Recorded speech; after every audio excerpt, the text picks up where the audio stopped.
being unconstitutional.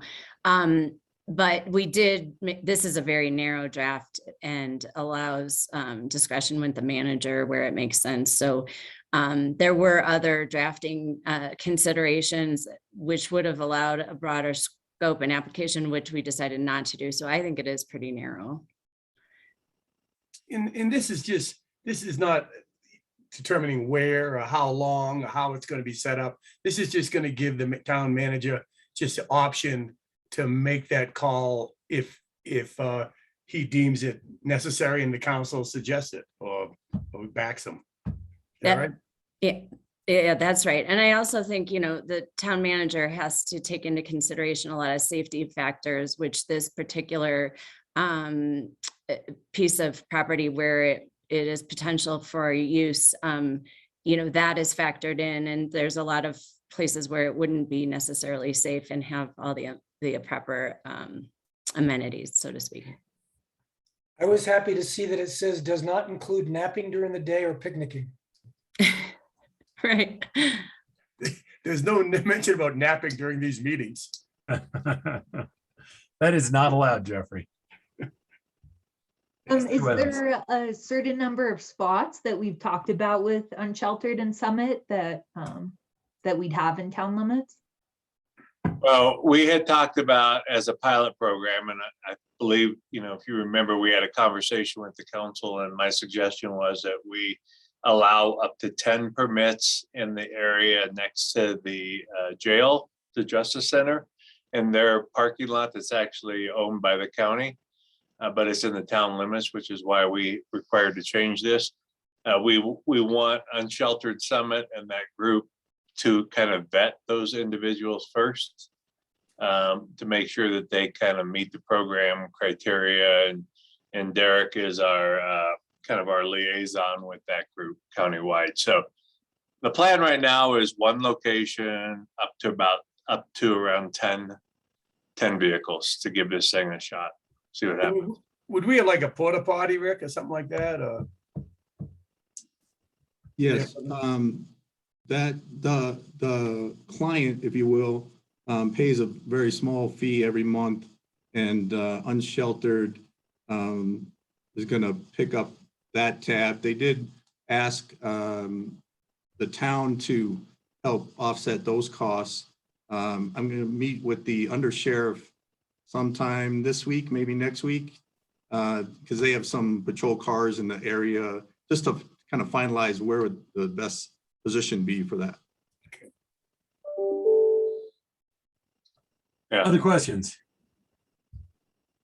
All right, everybody good with first reading Sure. this evening?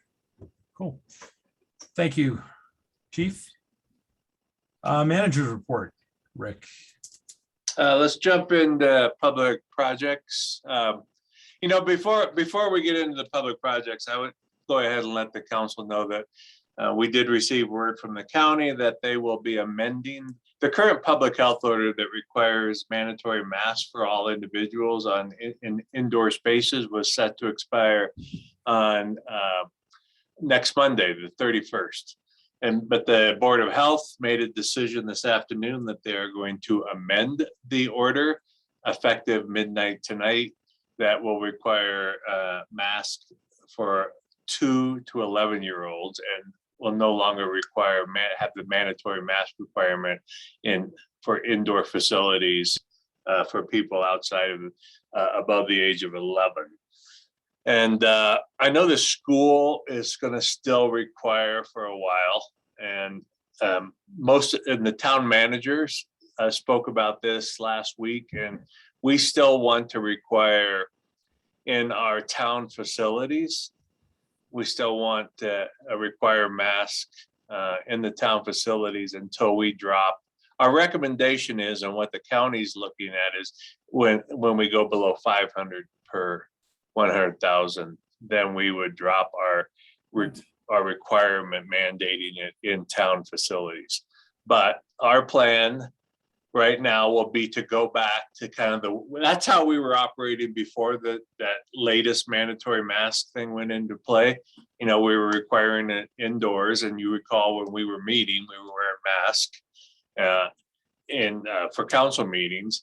And with the exception of our recreation buildings, ice rink and the rec center. And the rec center had a mandatory mask 2-hour period each day from 10 to noon. So they will go back to that starting tomorrow.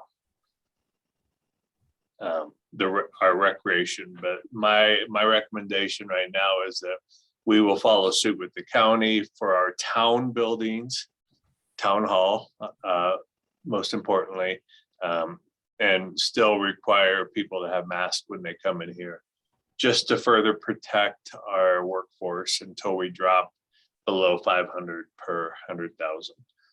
And we'll probably won't get town hall opened. I don't know if we can scramble and get everybody back in this week, or we were planning on for sure next week anyway, so it may be Monday, but we're still meeting and people are here to deal with and help people as needed. So any questions on? How do you guys feel about our next meeting, which is the 8th of February, if town hall is still in a mask ordinance? Do you want to go Zoom or do you want to have masks in council? Masks and council. Masks. Agreed. Zoom. I'm with Jeffrey, actually. I'm with Jeffrey with Zoom. Who's the rubber boat? Carol and Aaron. I'd rather do in person with masks. And I would. I could go either way. Okay, there you go. Hmm. Once again, we lose, Jeffrey. Yeah, just It's a shame to cover that beautiful face of yours, I think. some people say it's a sin.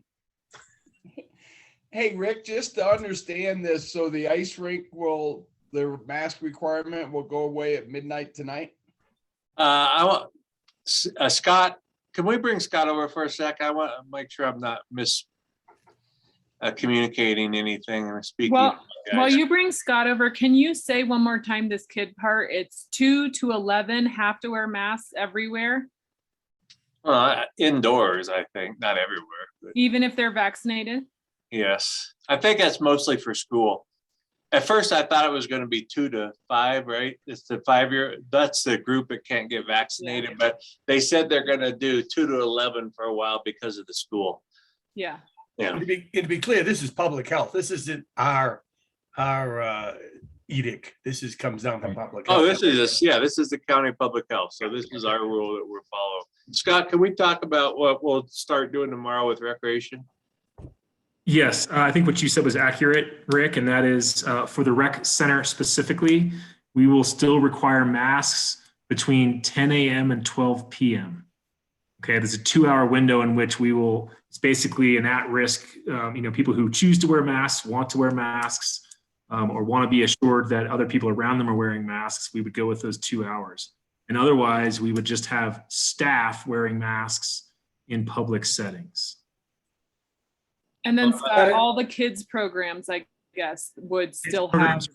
Okay. Thank you. The kids programs are governed by the other, the kind of the county public health and state guidelines, and that does require masks at all times. So programs for kids which go from 5 to 12, doesn't matter your age or anything, 5 to 12 in programs need to wear masks in the indoor settings.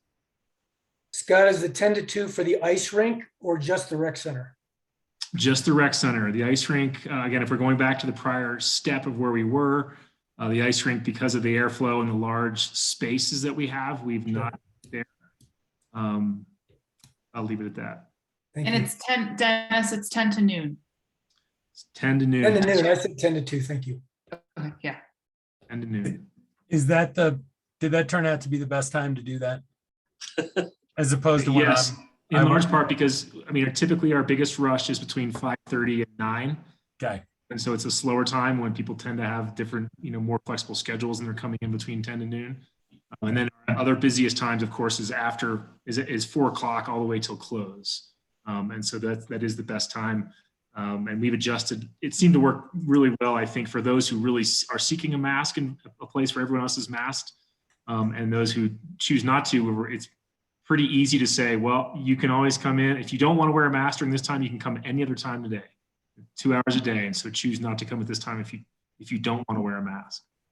Scott, I know there was, I know there have been some issues with the mask wearing during the mandate, but prior to the mandate, I know there was some issues before, you know, just with people not respecting the 10 to 12. I would ask, you know, how the council felt about pretty much a zero tolerance policy. I mean, we're setting aside 2 hours for a reason.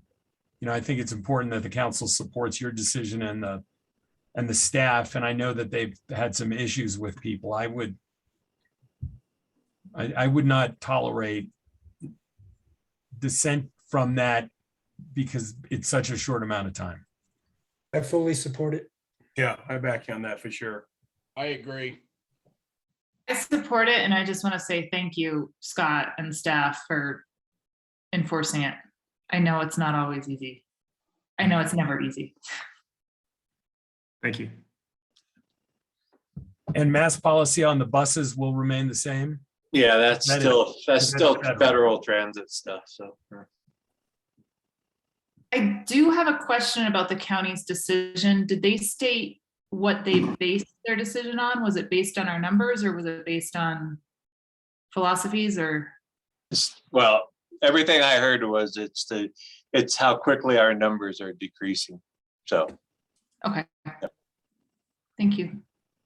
There, You know- everybody up here's had it now.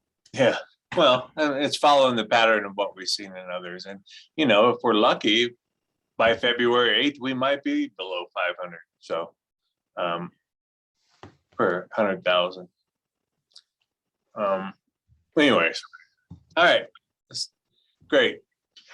Eric, I have just a couple other things, and but we can go over that later when I have my stuff. So let's hit our public projects and see Shannon, what you got, anything in particular you want to point out in there? I don't really have anything to add. I'm happy to take questions. We will adjust that overlay list as we refine the budget and get the bids in. So some things might get adjusted. Questions for Shannon? Shannon, what's our timeline for signage in the structure to try to keep people? Eric, can I talk to that a little bit? Yeah, right now or late? Do you want to do it later? Well, I kind of, if you're done with the other stuff in here, I wanted to get into the mobility port. Okay. And that's where I wanted to start off talking about the structure. So, Okay.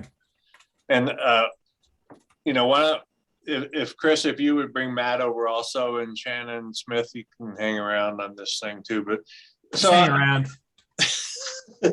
I wanted, you know, at the last meeting, there was some discussion from the council about advocating if we know that the parking structure is underutilized at some during those late afternoon, evening hours, and there's a number of things and strategies I think we have to work on in that. And said there's conversation around, let's try to drive some people in there. Should we do free after 3, some employee stuff? And you know, I really want, we've spent a lot of time, we've been talking to the ski area, we've been talking internally amongst ourselves, and I want to come back to you as a council and just tell you that it is our strong recommendation that we do not change our operational plan for the remainder of this winter season.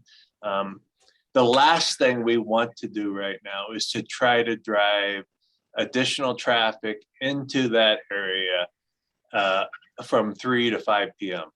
and that, because we are struggling with egress so much that trying to get cars in will just create more of a nightmare. I mean, we have we've gotten feedback from the community, and people need to understand that we opened this early knowing that it was not 100% complete project yet. A very key component to the success of this is, you know, the roundabout and the right in, right out access, which we're not allowed to do until, you know, we get the roundabout done. And that's all part of our 2022 capital project.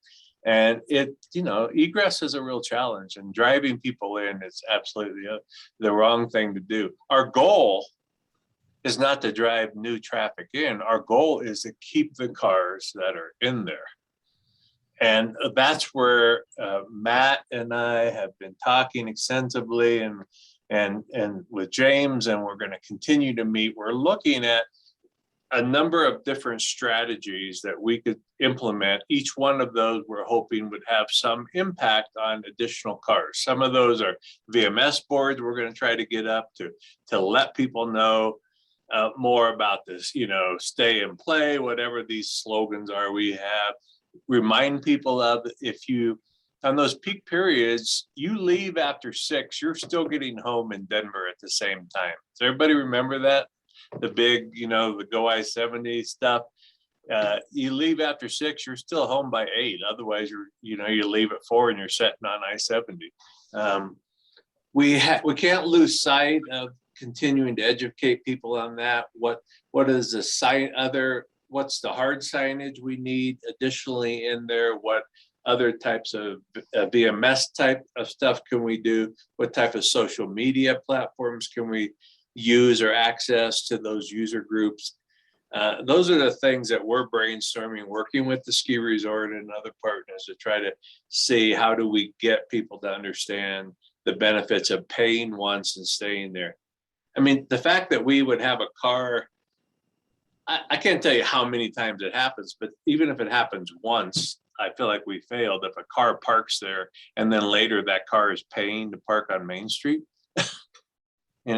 everything we're doing is we have designed that building to put close proximity and make it easy for people to get there. And so, we're setting up a meeting next week. We just talked about it yesterday.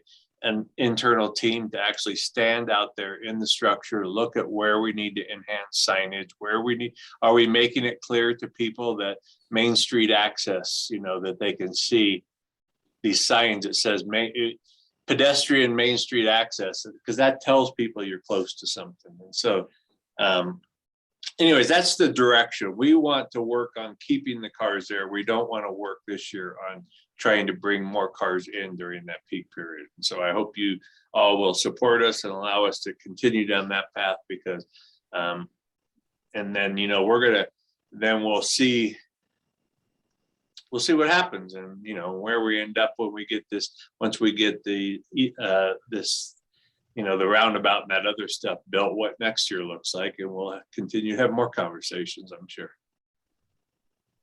Eric, and is that a little bit about what you were trying to ask too, about signage and what kind of signage we're going to have? Or are you thinking of something different? No, that's it. I think we really need to work on it right now while we still have crowds in town, so that we can refine the message as we go through the season. So we're ready for, the rest of the structure's life, that we don't have to come back to this next winter and try it all over. So even temporary signage that gets that message across, I don't know if we will get to the point where we want to engage the merchants in town to possibly do some kind of discount. I don't know if the Passport app or the Honk app allows for that kind of thing, but I see that zone 1521 is Matt's office now. So if you park in Matt's office, is that what that sign's all about?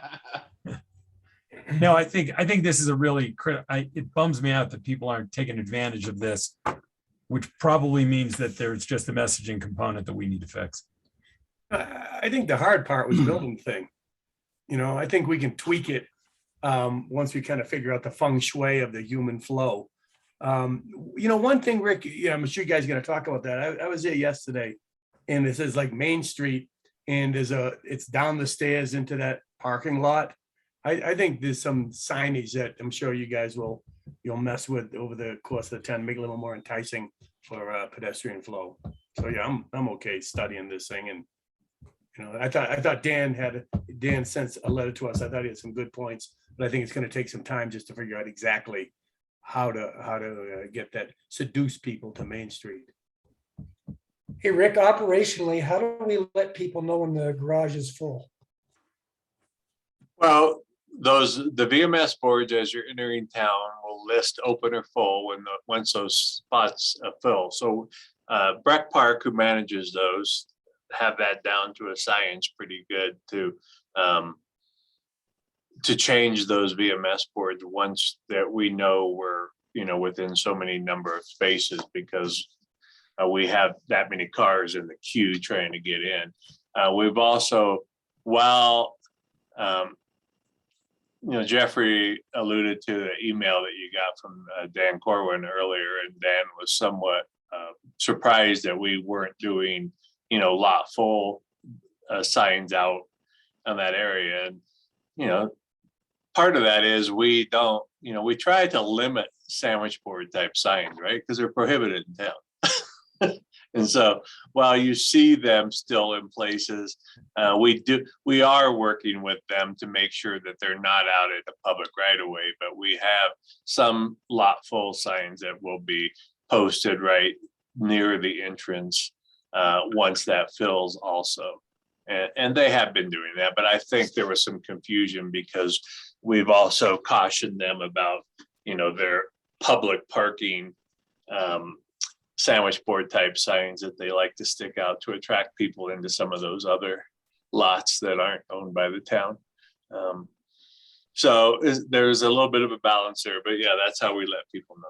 We try to, once we know it's full, Dennis, we don't want them coming into town and turning around and having to go back to airport. Makes sense. Thank you. Yeah. What about the zone numbers on the kiosks? Is that something you guys are gonna look at? Making them larger so people know what zone numbers they're parking in? That happened this week. That was those new decals came in and those were installed this week. Cool. Matt was shaking his head yes, so he told us that happened. All right.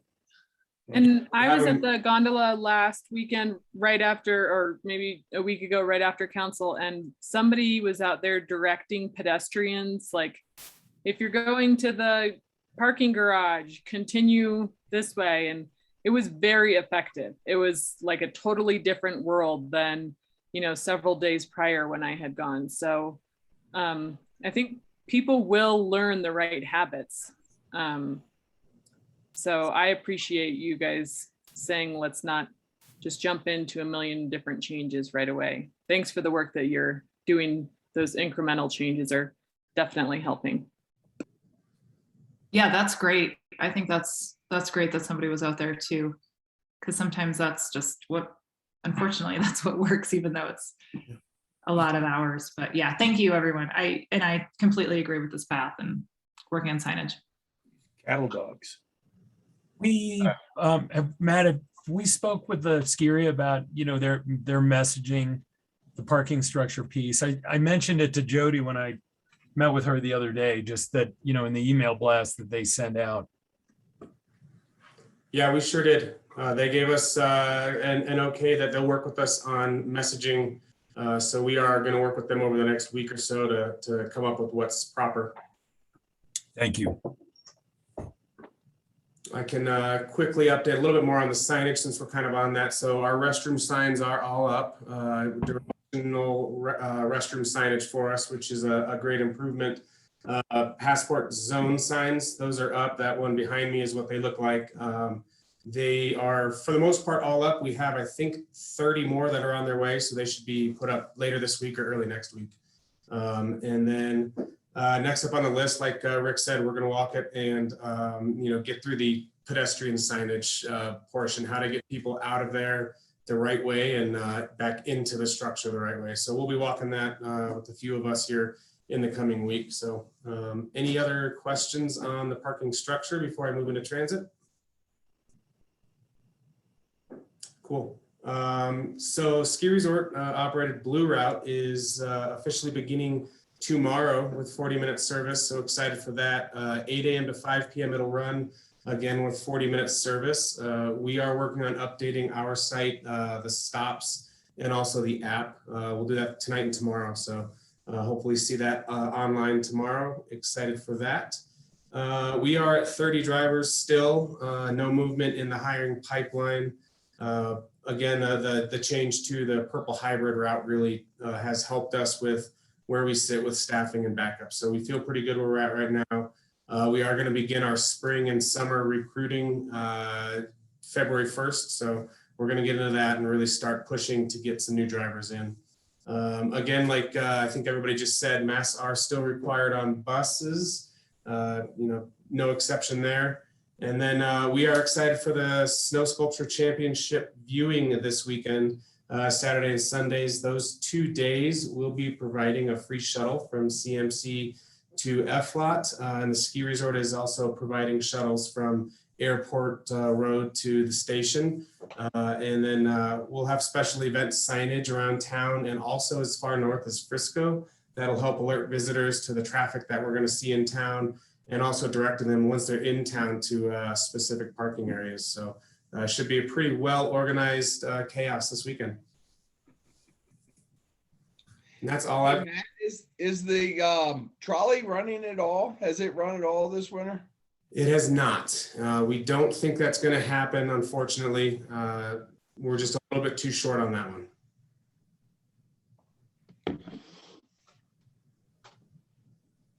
Just to question? help with this messaging, just since you brought up that there will be a free shuttle into town on Saturday, is Saturday still ticket only for the ice sculptures? Yes, okay, Ticket and reservation. yeah, okay. Yeah, and with the understanding that there may be folks who show up that haven't been ticketed since it's the first year. And so Lucy will have a plan for, giving coffee coupons and having people go, grab a coffee and come back at a time when there is a slot open, things like that. So they're gonna have to be a little bit flexible with that, but that is the plan for Saturday. Okay. And they are free tickets, but Jeffrey will be scalping if you are looking for times. I hope it works. I hope this works because I think we can use that for some of the other events that have been challenging with the amount of people that we're getting, that we do get, like Oktoberfest. So fingers crossed. Matt, do you have anything else for us? All I have, thank you. Anything for Matt from anyone? Hey, Matt, are we going to remove the plexiglass or are you going to keep that up for a while on the buses? How do the drivers feel about that? We are going to keep it up. I would say we have a 50-50 mix, but for the safety of everybody, I think we're going to keep them up. Great. Yeah, it's a little bit of work putting it up, taking it down, Yeah. and I think, and so we're gonna, I think we need to leave it up for a while until we feel like something's gonna kind of hold true for a while. You guys see, looks like Shannon updated, we're below 1,000, so 928. That's awesome. Yeah.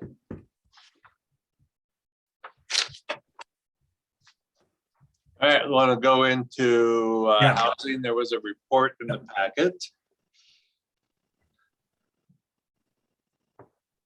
Yep, we had our minutes in the packet, and we had a lot of good conversations, and most of that is just captured in the minutes, so I'm here to answer any questions. The website looks great. That's pretty It's neat. sitting there. Thank you. Yeah.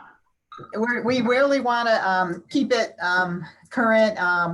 Austin's going to be going in and checking it regularly, probably once every 2 weeks, just to keep it updated and dynamic, because that's important to us. We also want to make our sort of one-pager more of a infographic, really easy to absorb with not as much writing and more sort of the data presented in an easy to absorb manner. So we're working on the one-pager still, and we're going to continue to keep the website as dynamic and graphic as possible. So Great. Yeah. Looks good. Lori, Yeah, I think- Lori, thank you. There were, I think, so many incredible updates in the housing section. To echo Aaron, the website looks great.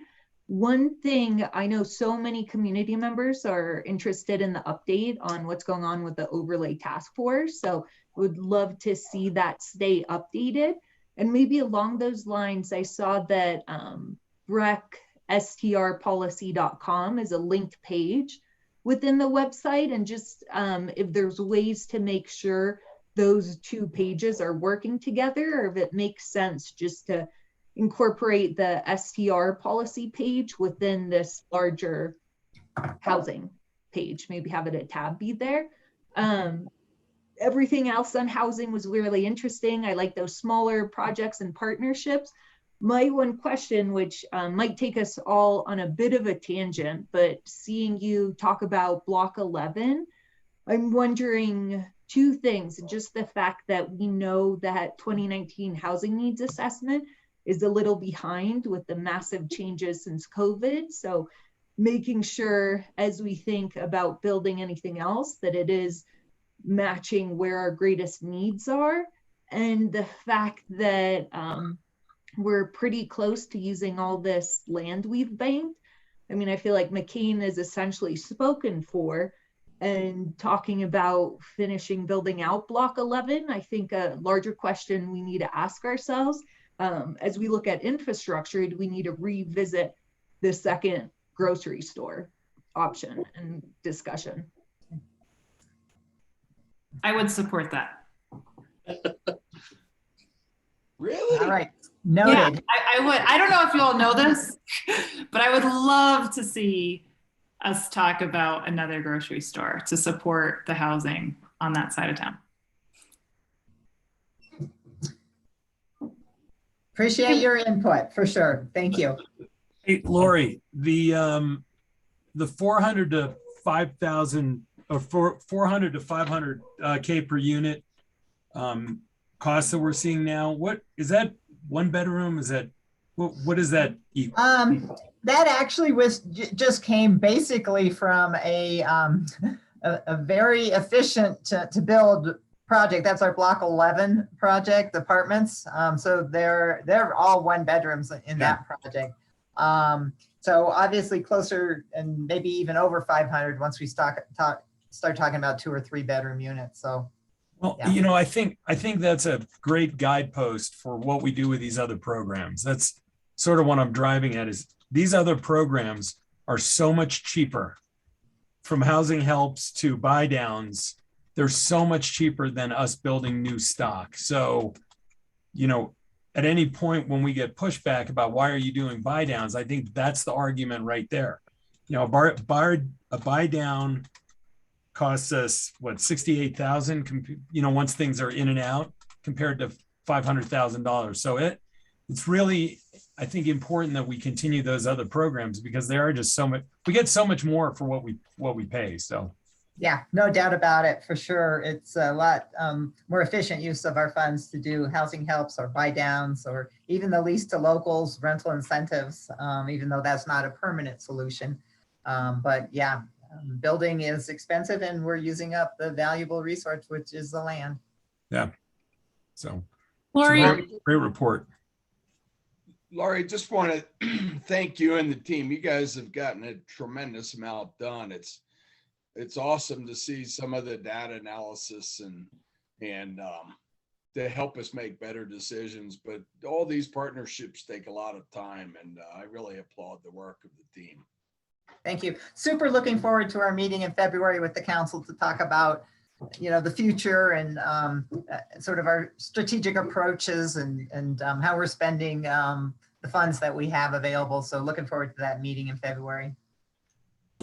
You know, one thing, I don't know if the council read the minutes that closely, but one thing that we talked about in that meeting was in the olden days, we were fixated on a 47% workforce living within the community. And, you know, we thought, oh, we're at 47, it'd be nice to get to 50. Currently, we're at 27%. So we've gone from 47 to 27 through no fault of, you know, this body, but just from the vagrancies of the market and remote workers and the real estate world. So we have our work cut out for us.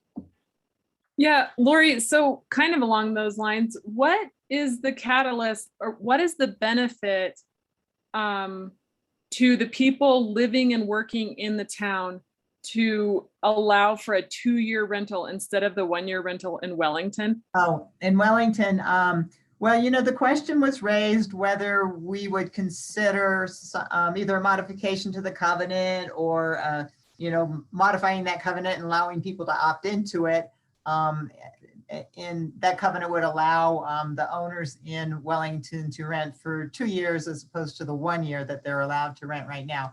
I mean, that really would, the benefit is it would provide some some much needed sort of family rentals, which nobody is building rentals for families, and certainly not for families that might be higher AMI. And people that are deciding, they just got a job, they're trying to figure out if they're going to actually commit and stay in Breckenridge. And so they're here for 1 year, but is 1 year long enough for that transition period when we're recruiting people from outside? So I think having some additional rentals that serve a higher AMI and are family rentals as opposed to the apartments that we're building right now, it would just give us some opportunity to have some additional rentals. I don't know that we'd see a significant change in the character of Wellington because I don't know how many people would choose to actually rent their unit for 2 years as opposed to the 1 year they're currently allowed. The benefit I think would be having some additional and new kind of inventory available to people who are looking for rentals. I have a little bit of a hard time with this. I know that sadly, people take a lot of advantage of this. I think most people who do this, they do it so that they can get 3% plus 3% more.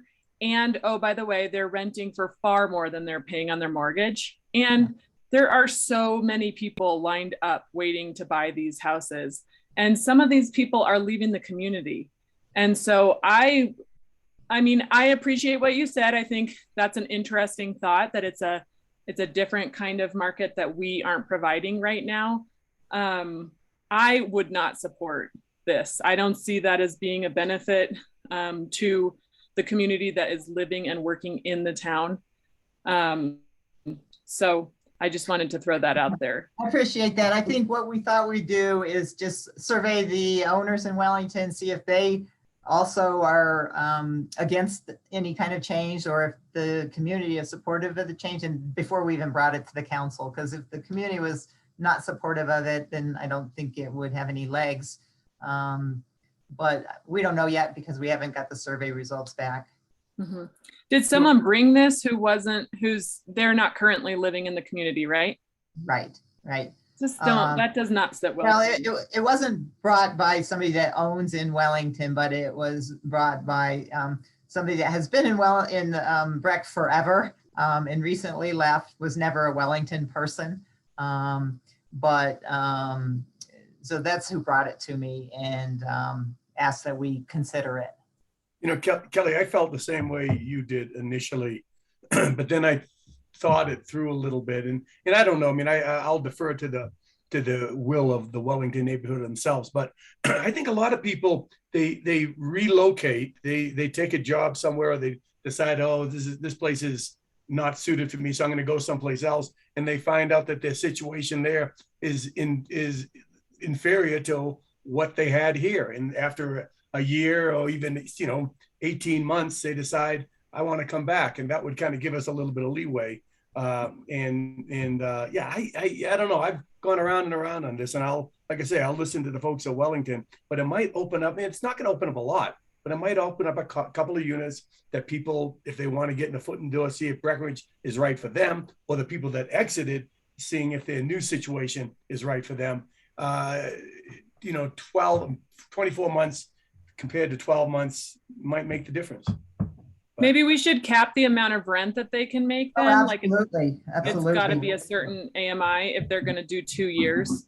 Oh, absolutely. That absolutely have to be a part of it, that it's at a price point that is providing affordable rentals for people that are transitioning into the community and trying to figure it out. But yeah, it'd have to come with some sort of rental cap. Yeah, I would agree with that. Would that also be, if we're talking about 2 years, could it be 4 6 months periods? Could that be broken up? Yeah, the way that the covenant reads right now is it's a cumulative total of 12 months. Right. So I think we would suggest it just be a cumulative total of 2 years, Thank you. Other questions? Great. Thanks, Lori. Thank you. Great report. We have the committee reports with the Town of Breckenridge Liquor and Marijuana Licensing Authority Annual Report for 2021. We basically put that in your council packet for your information, unless you have a specific question for Helen. We don't have anything else to present on that. Helen, I do. Yeah. So I can't remember the exact number. I've got it here, but I can't even find it. So we're talking about 9. We have a total of 9 licenses out there that people have, but they're only using 4 of them. Oh, for marijuana? Right.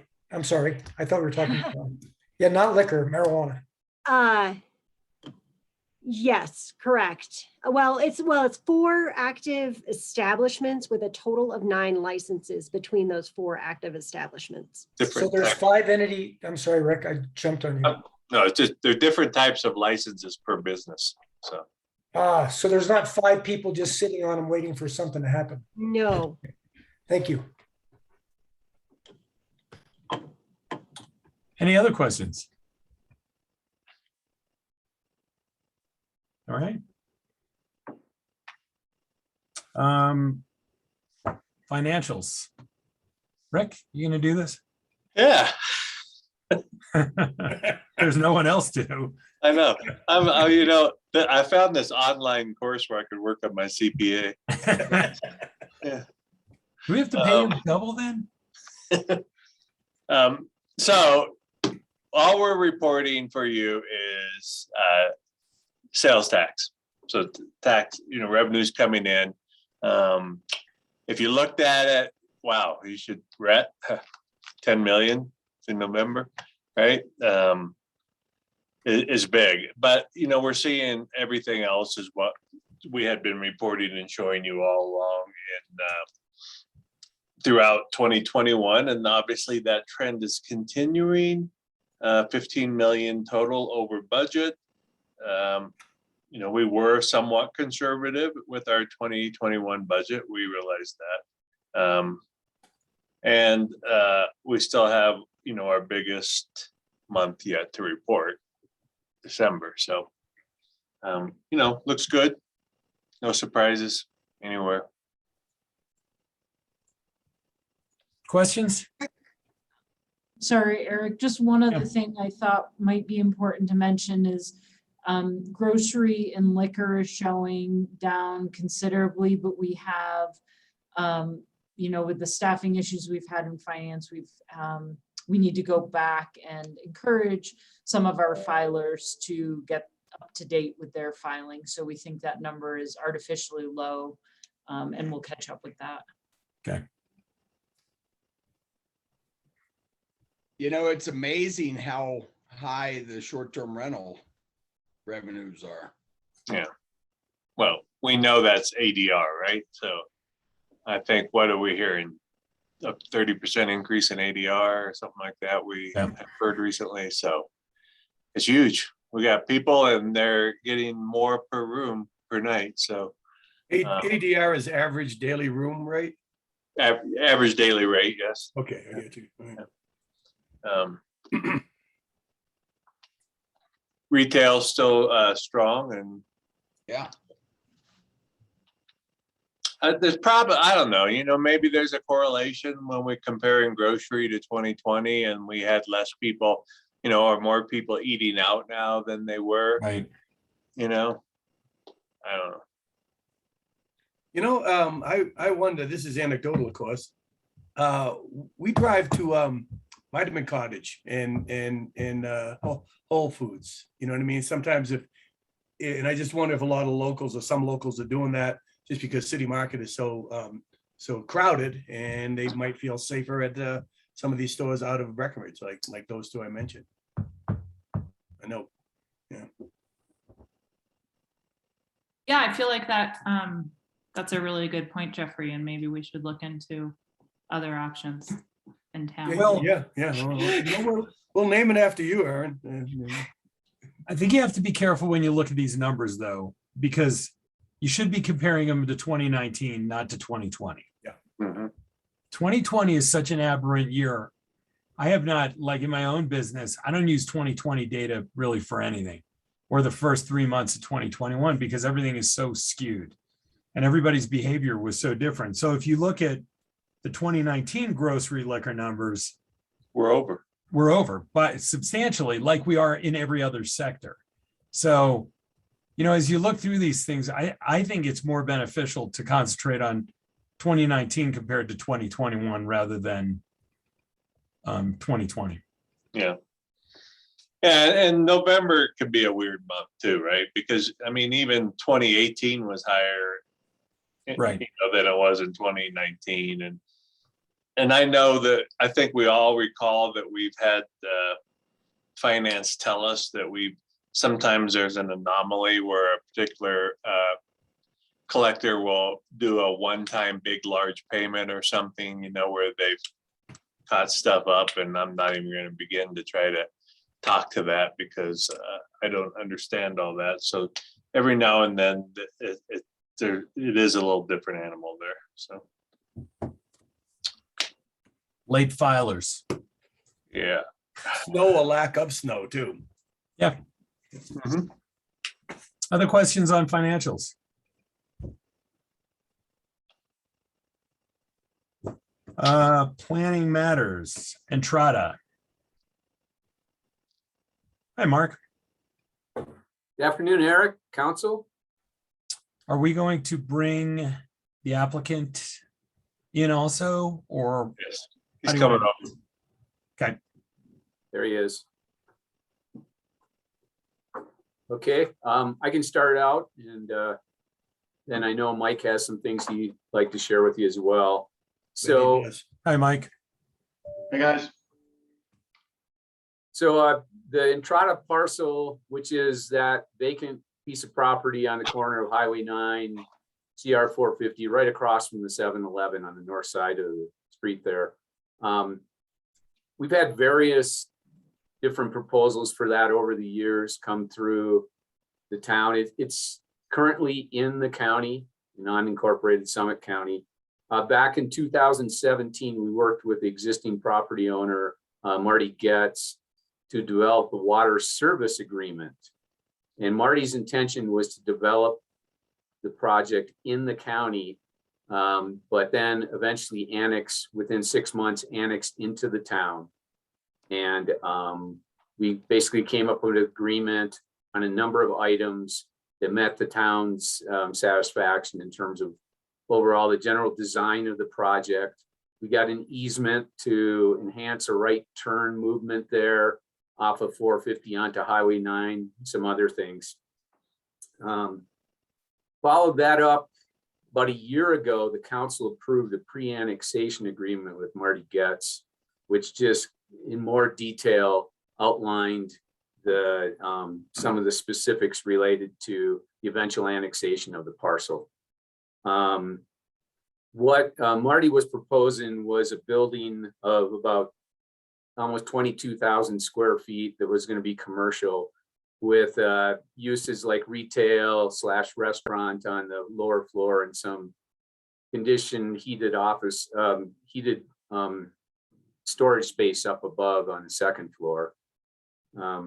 Now Mike has approached Marty and is working on potentially acquiring the property to, instead of doing that, pursue an employee housing project on the site. That essentially the units that would be built would be used to meet his future housing obligations as he needs. For example, there's housing obligations that would be associated with the North Gondola lots master plan. And as buildings are built there, there's a certain amount of employee housing that would be required based on our employee mitigation formula and policy 24A of our development code. So Mike is proposing a larger building. It's about roughly 28,000 square feet of density, but then with mass for hallways and common areas, and that might be up to like 35,000 square feet, something like that, in that rough ballpark. So it's a larger building. Anyway, partly because of that, there's some waivers that would be required in order for this to come through process and come through a town development review and get ultimately approved by the town. Some waivers from our existing development code. So there are several things that probably need to be discussed in terms of development agreement is one avenue to allow that. There's also final annexation agreement. We may need that as well, but those are further points I think that we can discuss in the future. Really, it's at this point, Mike's going to show you kind of, and we've attached some plans that show the overall proposal that he's provided, and he'll take you through that. And he wants to kind of check the council's temperature on this use for this property, essentially. So the one thing I'd say is this, in our development agreement language, one of the things we have in there is the ability to send a proposed development agreement to the Planning Commission for what we call a fit test. And that's essentially to see if the development more or less would fit the site before the council kind of agrees to the development agreement. And so that's something that staff would recommend the council consider in relation to this. And we could certainly provide some caveats to the council. For example, say, there's going to be some more density than the existing land use guidelines allow. What's an acceptable amount on this and will fit on this site. And some issues like height and stuff like that, we might want to get in there also. But there's some issues that I think need to be further addressed on the project. The previous proposal had a right in, right out lane on Highway 9. That's not in at least the site plan that we have here. And I think that was a relief valve, so we didn't have 100% of the traffic going in and out on County Road 450. So there's a few issues like that I think would benefit from a review going to the Planning Commission, but obviously that's the council's discretion whether they'd want to send it to the commission for some feedback before they make the final decision on the development agreement. So that's kind of my introduction to this, and I'd be glad to answer any questions and then give it over to Mike, who has a little presentation he'd like to take you through. Thanks, Mark. Questions first, just for Mark? No? All right, Mike. I have a quick question. Go Mark, ahead. so and Mike, you could probably answer this too, but in the current master plan of the North Gondola lot, it includes workforce housing. In the current plan, is that enough workforce housing to offset the current plan, or are you saying that there needs to be more on top of that? First of all, thanks for letting me be here today. Good question. So, and it probably gets to the heart of some of the issues with this. There's 28,000 at the end, hopefully 28,000 square feet of housing that comes with this project. The offsite requirement per the gondola master plan would, according to our calculations, and this is, it moves a little bit based on some of the uses, Mark can confirm that, but we think that there's about a 13,000 square foot obligation that will come with the buildings as approved, not the buildings, but the master plan that's been approved. We've already strategized that 13,000 feet elsewhere in the community. We already have that in our pocket. This was never a play to create housing to offset the gondola for the future. That said, do I want to reserve this square footage to deploy against other things I might do? There's some people on this call that want to see a new grocery store, for example. Well, there's somebody in this room on this call that has an interest in making that happen too, right? And so I might have a need for housing down the road that's not related to the gondola lot per se. So I don't think that there's a direct link in my mind between this project and the gondola lots. Because we have specifically in our agreement with Kenny Thamer on the Breck Distillery, which has 32 units, 48 beds, 16, half of those units are deed restricted and 16 are not. And so we think that we can largely meet our obligation for deed restrictions vis-a-vis the Moose Landing apartments for the gondola lots without using this building at all. So my goal is to preserve the right to be able to deploy it against future buildings, but this was hatched with Marty seeing me in the Blue River Bistro one day and saying, "Hey, I want to sell my land." And then I looked at the plan and saw the parking, and I was like, well, the community is either going to get a Chipotle or housing. I saw the parking, and I was like, this is prime for housing. And do we need another restaurant at the entrance to town? And my view is no. And so this is an alternative play to less commercial retail development and more towards what the community needs today. So I hope that answers your question. There was not a linear process between me bumping into Marty 6 weeks ago at the bistro and going, wow, now I solved my gondola housing issues. That's not what happened. Okay. And nor is that the plan, because we've got the housing dealt with elsewhere. Okay, thank you for that clarification. Michael, Just so everybody knows ahead of time, I did meet with Mike yesterday to sort of go over this a little bit. And I did ask him, if you read through the way this is written, he originally thought about building this as market rate and then deed restricting it as he needed it. And I asked him to build it as deed restricted. And in a potential development agreement, we would then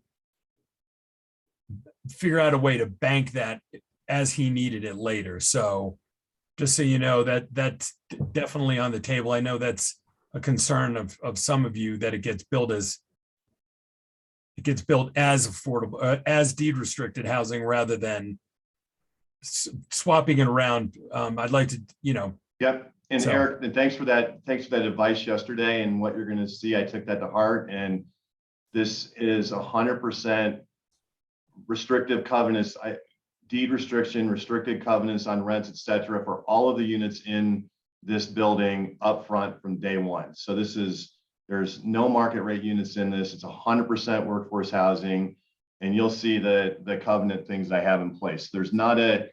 I'm not trying to game this in any way to get a bunch of market rate units and maybe they get deed restricted in the future. I understand that you guys are the gatekeepers with the water. You have the power to decide what happens and what doesn't happen on this site. And I'm doing this for the benefit of my company for workforce housing. But, for every unit of workforce housing that a BGV person is in this new building, that's one more unit that's available in the community at large. That somebody else that doesn't work for BGV can go and rent. So yeah, they're 100% covenant, deed, rent restricted, upfront, live, work, all that kind of stuff. I'll go through that and then maybe answer some more questions. I'm going to try and share my screen to do this PowerPoint. I hope I get this right. So, hey, I got a quick question. Say this goes through. Initially, I think one of the plans we saw for what the gondola was a parking structure on the Gold Rush lot that had a employee housing component. If this goes through, would that go away?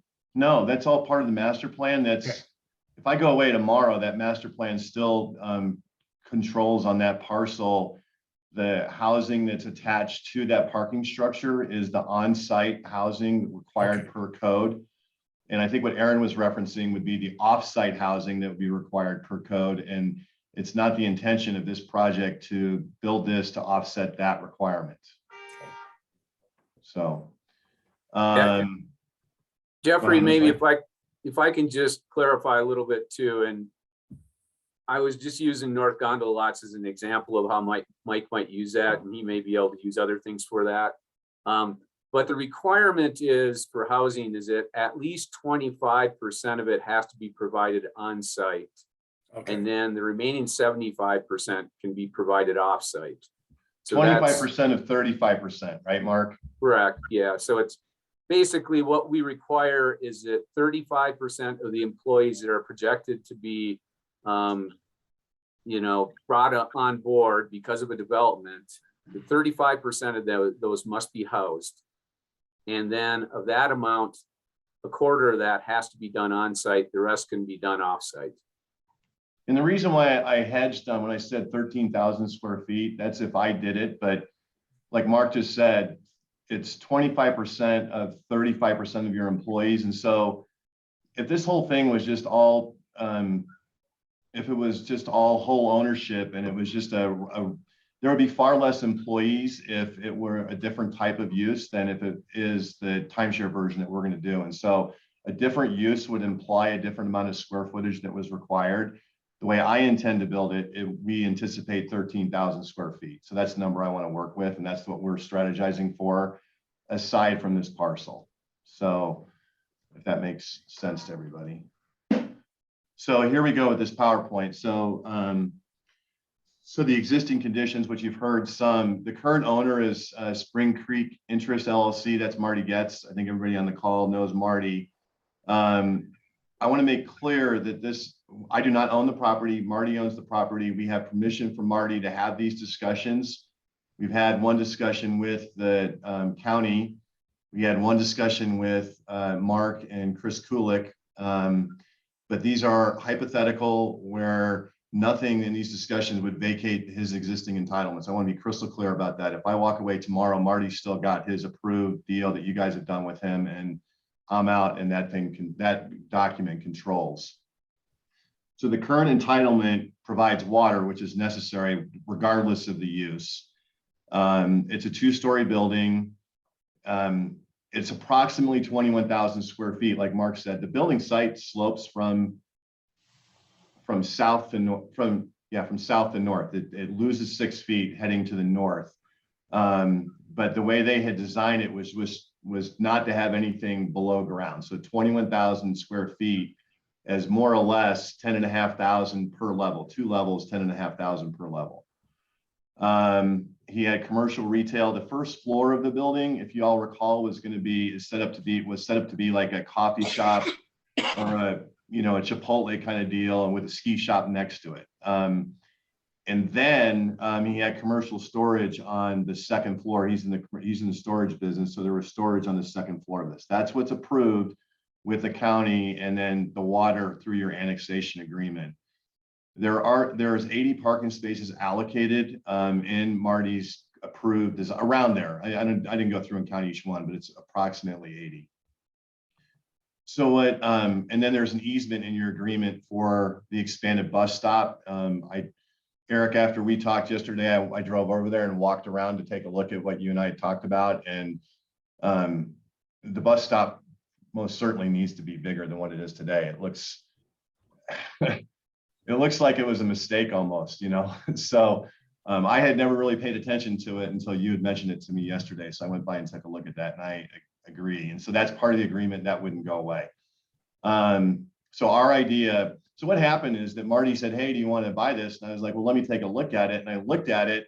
I saw the 2-dimensional floor plate that showed the building and it showed these 80 some parking spaces. And I looked at the code, and the code says for every 100 square feet of commercial, you need to have 1 parking space. And so if they wanted to have like a 3,000 square foot Chipotle, they need 30 parking spaces for that. And then you layer in a ski shop, and now you've got this, a lot of parking for the storage, for the retail, for the restaurant. And as soon as I looked at that, I was like, well, if you cut out the restaurant, you gain 30 parking spaces, cut out the retail, you don't need those parking spaces. And now you got now with 80 parking spaces, that kind of defined what you could do around that footprint in terms of housing. So I saw that and I immediately thought to myself, this is a housing play. It's a great spot for it, across from the rec center, across from the 7-Eleven, on the bus route, those kind of things. So our idea is to eliminate all of the retail and most of the storage. When I say most of the storage, they're in the subterranean part of what we would build. The part that is not daylight would not have units in it, obviously, because you can't, because of egress issues, but there could be some storage available for the occupants of the building, and potentially some for rent storage, but unlikely that there would be enough square footage for that. So we'd use the parking counts as designated. We would add a 3rd level to this, and it's necessary to add another 10,000 square feet, which will get us 6,000 or 7,000 square feet of residential, and then this extra storage they talked about, in order to make this project economically viable. Marty wants what Marty wants for his land value. And maybe it works for a commercial retail development as he has planned. For me and my desire to do workforce housing, it doesn't work to just have 20,000 square feet. There are certain critical economic efficiencies that need to be achieved, and adding the garden level helps us do that, helps us make this pencil without asking the town for money to participate. So we would build 60 to 70 about 400 square foot apartments. We are very well versed, BGV is, in designing these kind of efficiency apartments. Every single unit we've built for the last 30 years in this community has a lock-off efficiency unit with it. That is approximately 350 to 400 square feet. We know how to design these things. Hogan, who did Marty's original design, he's well versed, and we've worked with Mark to get these renderings you're going to see. We're very confident that we can provide for entry-level people. I don't know that we'd have 2-year lease terms like you guys are talking about for the Wellington, but for entry-level folks that are making less than $20 an hour, we think that the 400 square foot apartment is a great place to get a toehold in our community for the first year or two and see if you can make it, see if you can figure out a way to live here beyond that. I don't want to use the words AMI in any kind of development covenant because AMI is too variable. It's not predictive enough for financial pro formas. But what I would do is get baseline rents that wheel off of an AMI number so everyone can feel good about the rents that are established because they come from an AMI. And I'll get to that in a second in terms of how we would charge the rents. And then there's no market rate units. So we would deed restrict everything up front, and that'd be via covenant. So there's an elevation of the outside of the building. On the right-hand side, you can see where the coffee shop was going to go, where those chairs are. I don't know who that, I guess someone got their parents' car, that fancy car parked in front there. Anyway, well, at least Jeffrey smiled at that one. But anyway, that's the look. That's a new skin on the building, 2 stories. We get in the memo that Christy did for us, and Christy was working with Marty and Mark. I didn't have a conversation with Christy to convince her to come to the dark side and come work for Mike kind of deal. She was already part of the team with Hogan and Getz on this deal, and she knows it like the back of her hand. She did a great job explaining this and bringing up issues that I didn't even know existed in terms of land use districts, and it's very detailed and I think pretty thorough. But when we add this garden level, we enter into some height issues on the far left-hand side of the building, which is the north end of the building, where the property slopes down. That gives us the ability to make the garden level unit, but it also creates some negative impacts in terms of points for planning. So that's one of the considerations that we would need to get. But there, from just the visual aesthetics purposes, I think Mark and Christy, with Christy's help, have designed a really good looking building for the entrance to town. So here are the deed restrictions and restrictive covenants that we would be willing to put on it up front. So I would use AMI for guidance. And what I mean is that we would charge approximately $1,000 a month rent. And that would be in a covenant, a recorded covenant.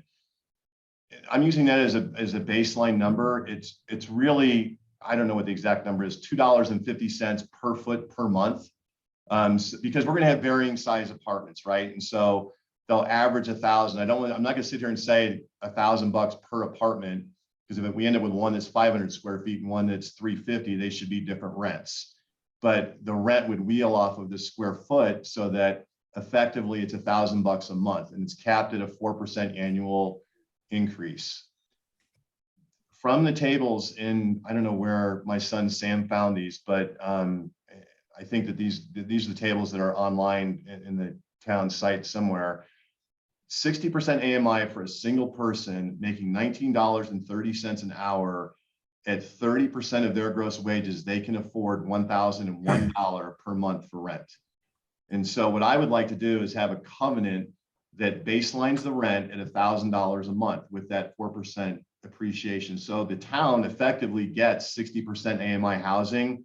But for the economic viability to not have that rent fluctuate with the AMI, we just say the floor is 1,000 or the floor is $2.50 per foot per month that can go up 4% per year. That's the floor. And that is equivalent to a 60% AMI for a single person making less than $20 an hour. And, you know, and when I was on town council, one of the things I regret today is that the Blue 52, which is a great project, wheels off of a zero cost to the town, where we got 120, 180% AMI housing units, which is great, but that services the middle managers. And I know that firsthand that we, in my business, we are desperately short for entry-level workers. And so that's why we are baselining at to make this affordable for people that make less than $20 per hour.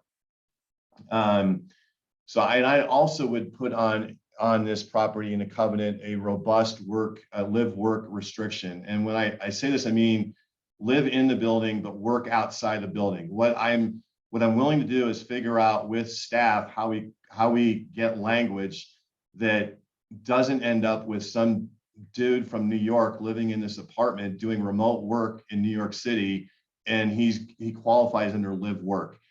What I want and what I'm willing to do, because that's the intent of this, is to live in and work outside of the building in retail, restaurant, the service industry, dentist, lawyer's office, whatever, but you're working outside of the building. It's not a remote office for people, is the intent of that provision. And then when Mark and Chris and I talked, was that last week or the week before, Mark, there was some talk about, and I talked with Rick yesterday too, there was some talk about the 24-hour housing mitigation requirements. And I think that just like with Alta Verde, where you guys upfront deed restrict everything, I think that resolves what I would categorize as, well, I don't want to say double dip, but there's the code, if you read it strictly right now without the restrictions up front, would require another 7 or 8 units of workforce housing to be built when we build this building. I think that the precedent would justify saying that if we have the upfront covenants on rent and the live work, that we've mitigated the requirements under 24R with the upfront covenant. So our highlights on this: no taxpayer subsidies, the incremental density required. Marty's got 21,000 square feet right now. As Mark was saying, with mass and the different land use district things that are in this agreement, we're going to need density, which needs to come at no cost from the density bank. Per the memo that Christy wrote, we need relief from the density and mass negative points. Same goes for open space. The unit sizes, I see numbers between 350 square feet, 438 square feet. Our target is 400 square feet, and I need for that to be acceptable in terms of the unit size and compliant. Height relief, I mentioned that briefly on the north end of the building, because we go subterranean. We need that extra units to make this project economically viable. All the square footage, the 28,000 or whatever we would need, would be available to allocate against future development code needs. In other words, projects elsewhere that require workforce housing. I want to be able to. I don't want to wait until we need to do it per a building to build a building. I think the community needs housing today, and if we do this right, we can be in the ground this fall delivering more workforce housing units. The PIFs, there's no guarantee that we would deploy these against future development. Likely, but no guarantee. So what I'd like to ask is that the PIFs are paid as this square footage is deployed against future development. In other words, let's use Gondola as an example. If I needed the 13,000 square feet for the Gondola housing, then at that point in time, I would pay the PIFs for the 13,000 square feet, whatever that total is per unit, per PIF, that's when we would pay them. It helps us to defer it and make it's affordable now. And then if real estate development in other places require us to need housing, then the real estate development will fund that portion of the development costs, not the workforce housing. The workforce housing, as this is conceived, stands alone. It's economically viable. It has a small return. It's worth doing. My bigger return is in having more staff and people with housing. The bus stop easement stays in place. I went and the pork chop, I didn't see, and it might be in there, but I couldn't find it in my skim through. I didn't see, Eric, any language that talked about this pork chop on 450 and Highway 9, but we'll write that into the deal too. So we'll do the easement on that. Mike, I might have confused that with another deal that we had down the street, but I think it's important that at some point we talk about it, because one of the big issues with that area is the crosswalk across Highway 9, which is difficult at best. And that right turning motion is what creates some real problems with the walkers. So if we can work through that somehow, that'd be. No, Eric, I went there and stood there at 5 o'clock last night with someone waiting to cross the street, and I totally get it, because if people are hammering out of 7-Eleven trying to head north and they're not looking for the pedestrian, I get the idea that if you get them to an island and they've navigated successfully the northbound turns, then all they have to do is rely on the light for their safety, as opposed to reliance on someone not looking to the right before they do a fast turn to head north. So all that said, I mean, there's overhead power lines, there's the traffic signal potentially needs to get moved. I don't know what's involved in all this, but we will definitely provide the land to do the easement to put that pork chop in there for public safety. And as it relates to the, Mark's mentioned the right in, right out that is on the north end of the property that Marty designed. I think he had that in there for fast food to get people in and out, because the car count, if there's a fast food there, is going to be significantly more than what it is with an apartment where people park their car in their home for 10 hours. If you're going to Chipotle, you're there for 20 minutes. We think the car counts will be significantly less. There's no traffic study we've done. That's just anecdotal. That's just you can disagree if you want, but that's my view on that.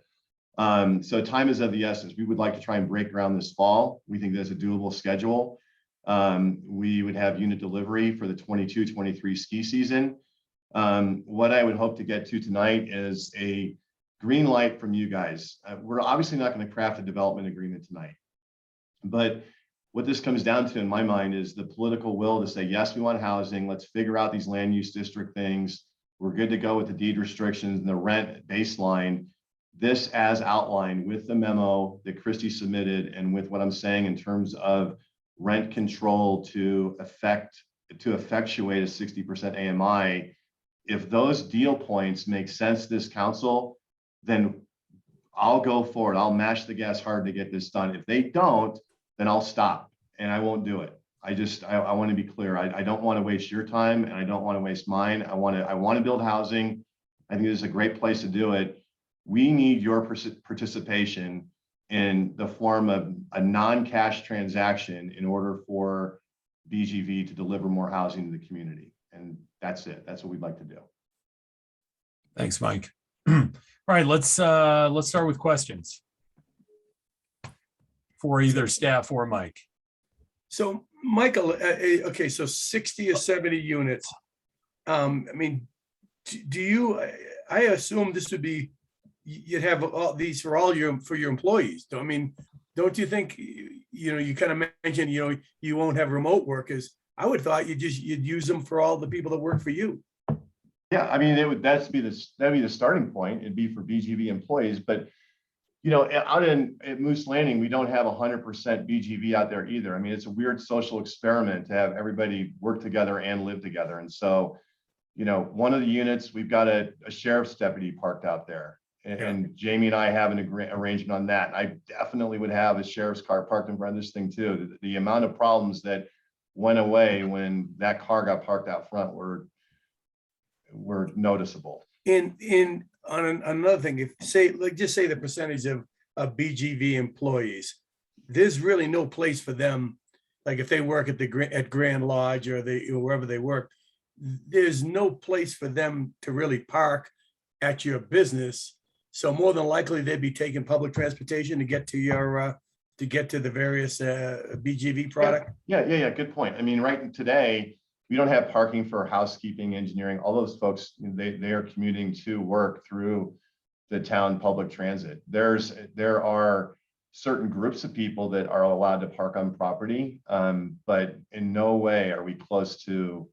I don't want to speculate on the percent, but it's low in terms of the on-site parking for on-site work.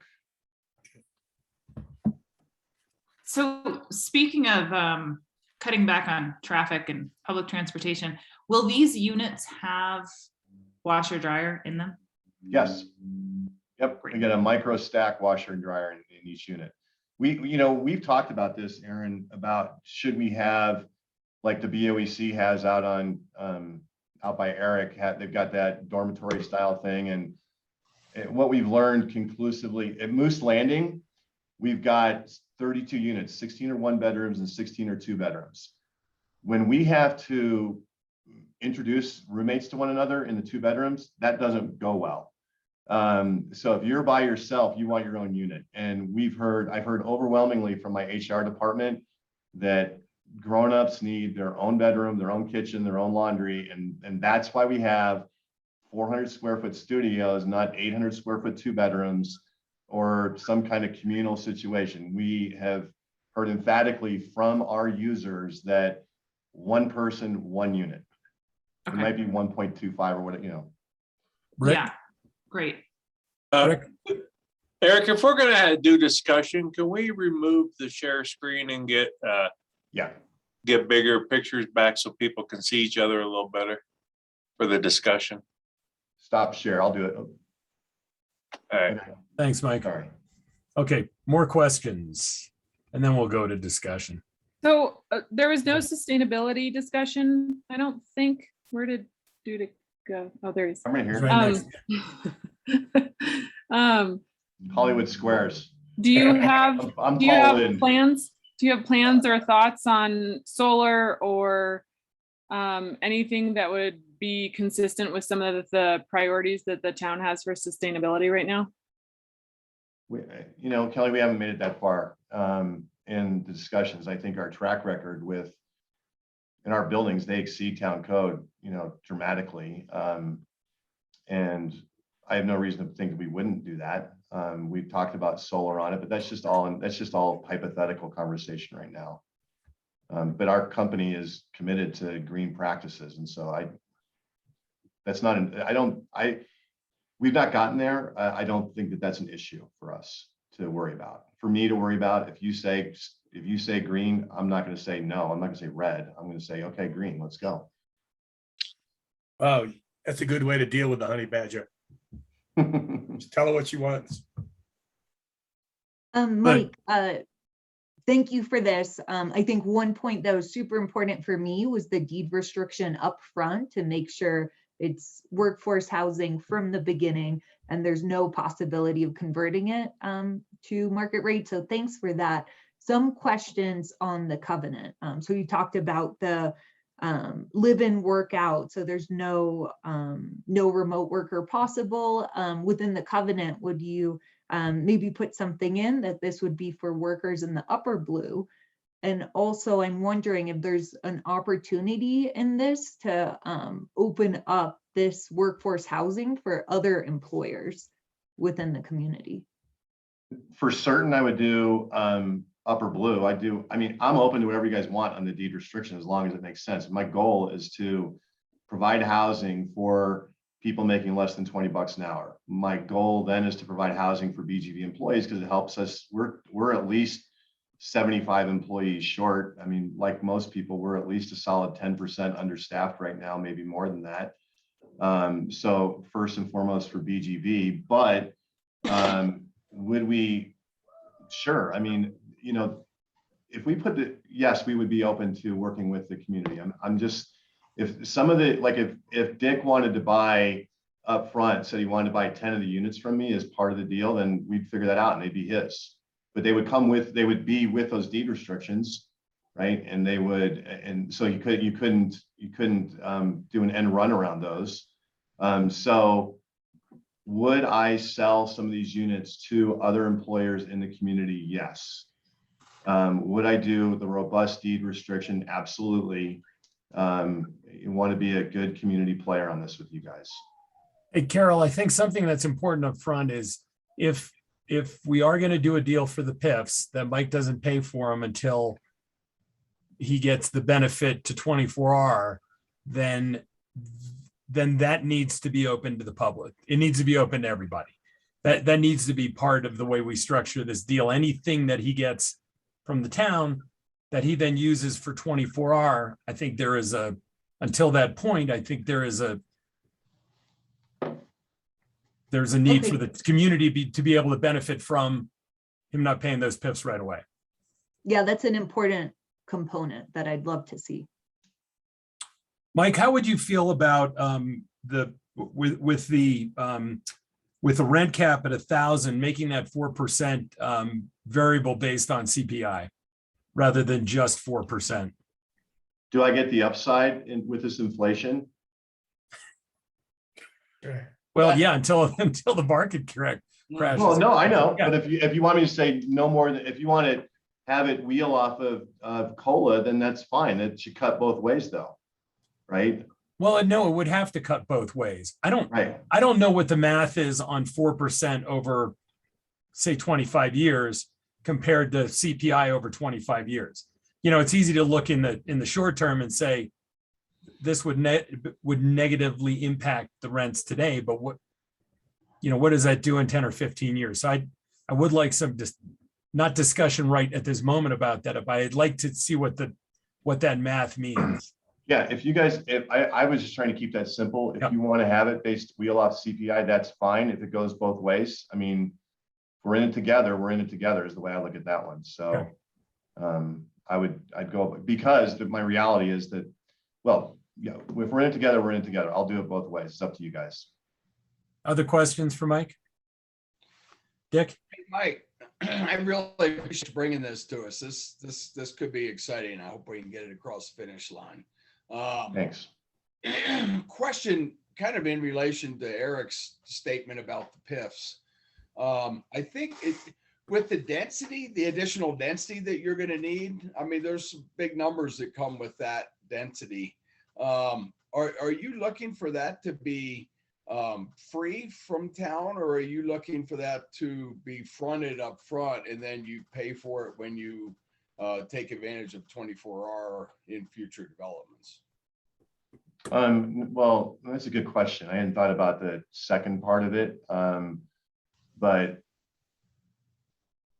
I think that the PIF thing should hold true to the density thing too. The density should be, it's coming from the density bank, which is a non-cash deal for the community. But if I deploy them for the purposes of making profit on a development, then I should be paying for that density at the market rate for the density. That's only fair. So at the point in time where we deploy the units against future development, then yes, we would pay an agreed upon rate for the density and the PIFs.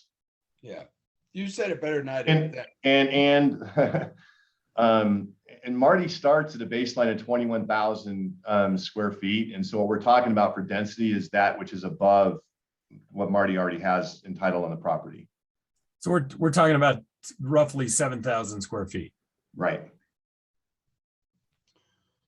Yeah, and then on the percentage, I thought when you and I were talking the other day, you had said 3, because I personally like 3, but we could negotiate that later. I think when we're talking wage increases over time, historically, I've always, thought 3 seems to be the number, and I think we want to have the rents kind of tied to wages. But if you're actually achieving 3% raises these days, then you need to come take care of no, payroll. I'm not talking about these days. I'm talking about historically, and it's double digits these days. Right.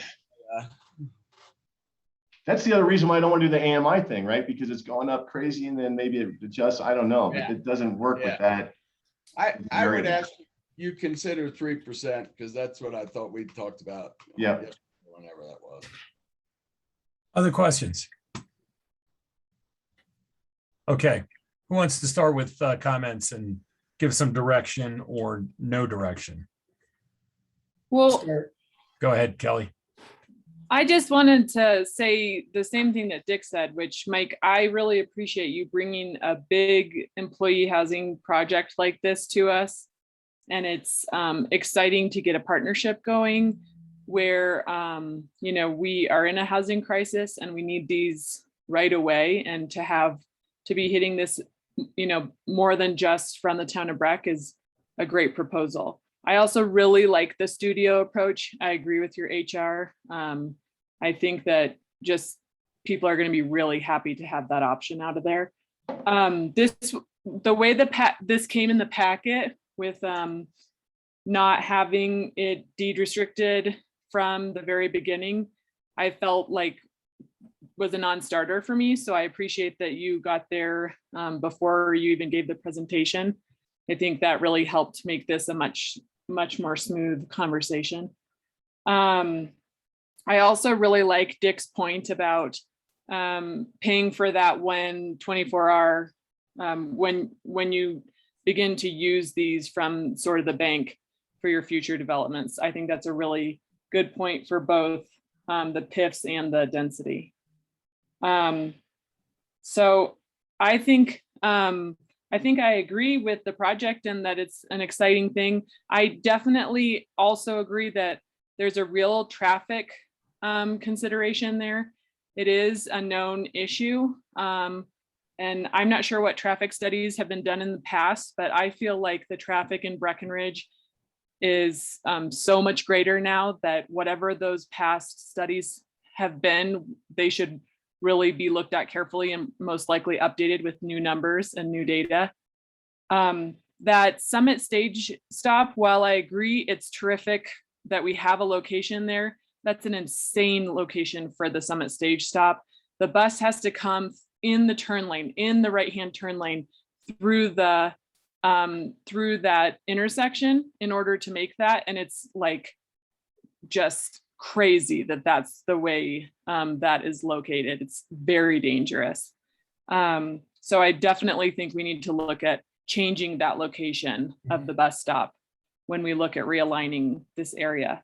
So as long as the traffic, can be looked at carefully through another analysis, I'm very, very supportive and excited about this project.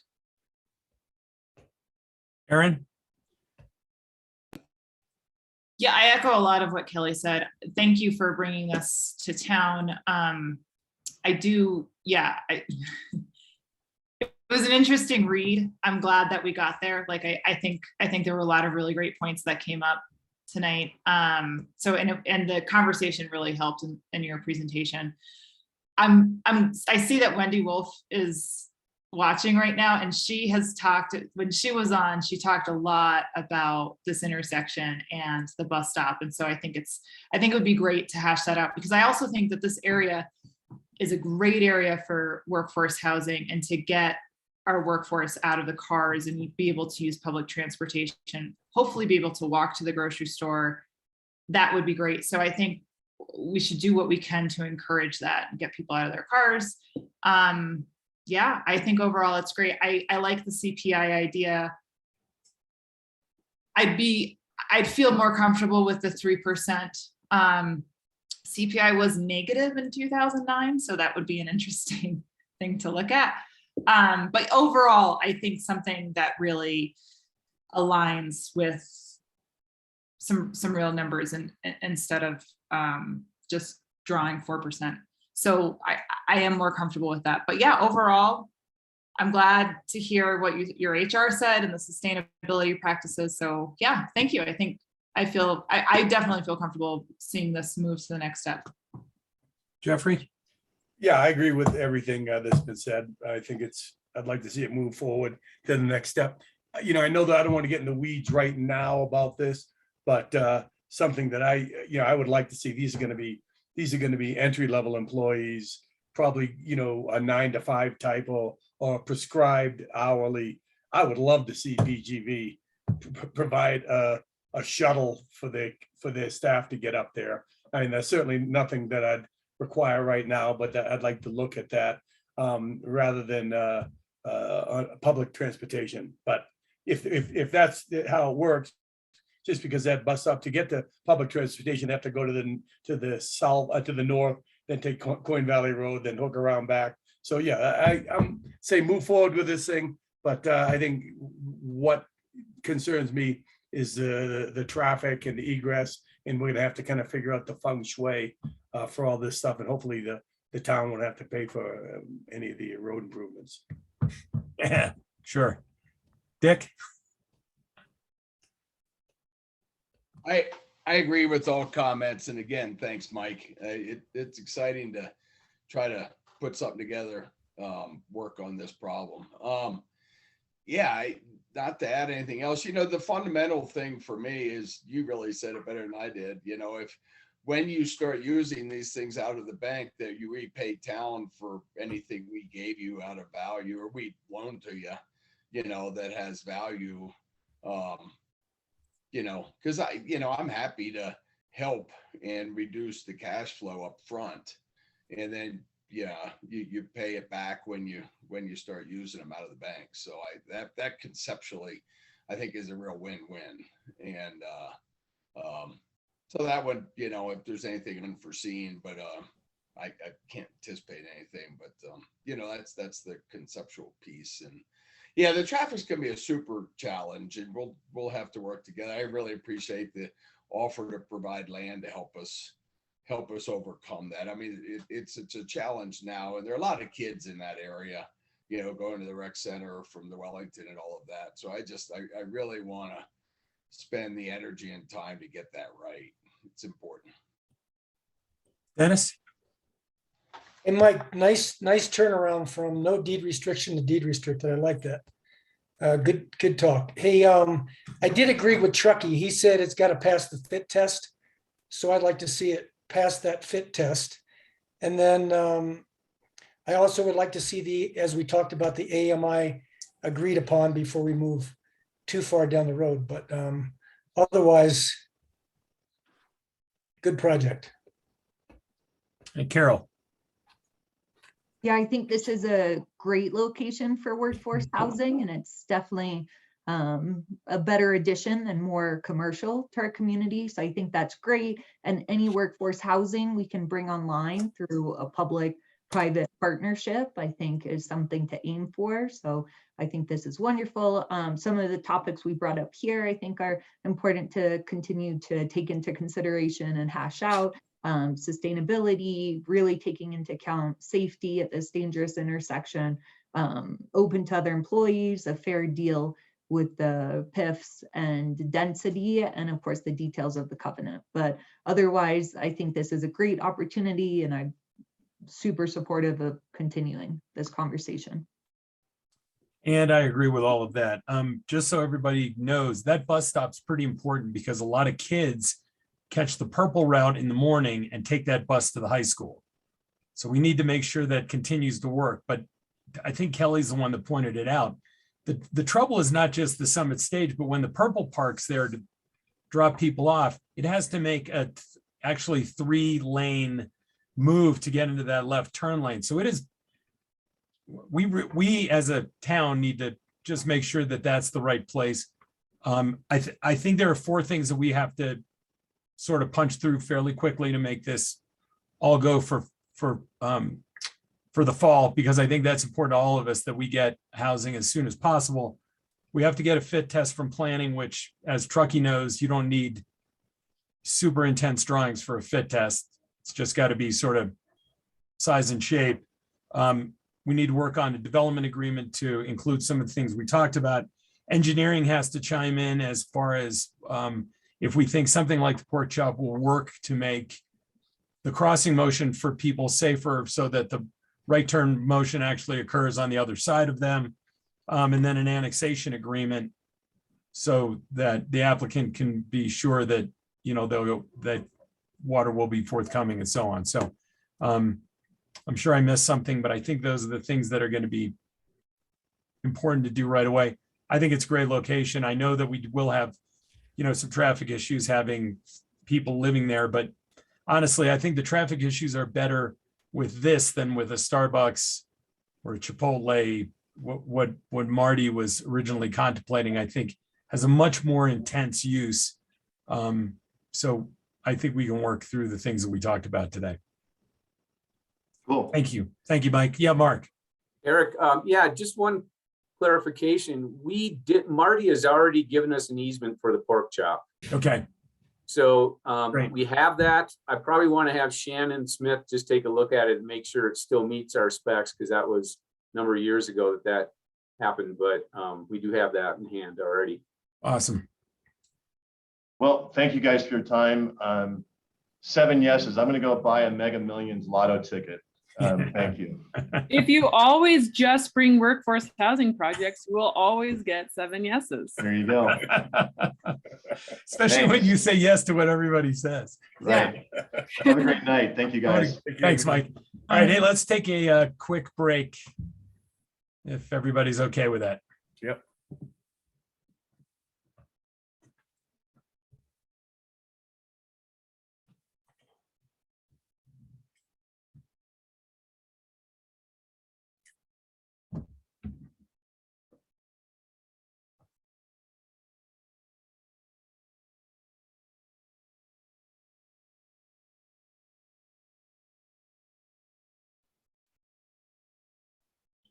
Hey, Rick.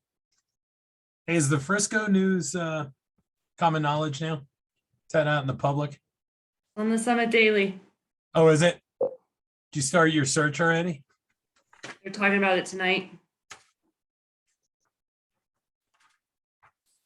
Jeffrey's available, just so you know. Hey, do you guys drug test? What's the Frisco news? Their town manager is no more. Oh, wow. I mean, he's alive. He just doesn't work there anymore. Well, they broke the mold when we had our town manager. Yeah, so hands off, Burley.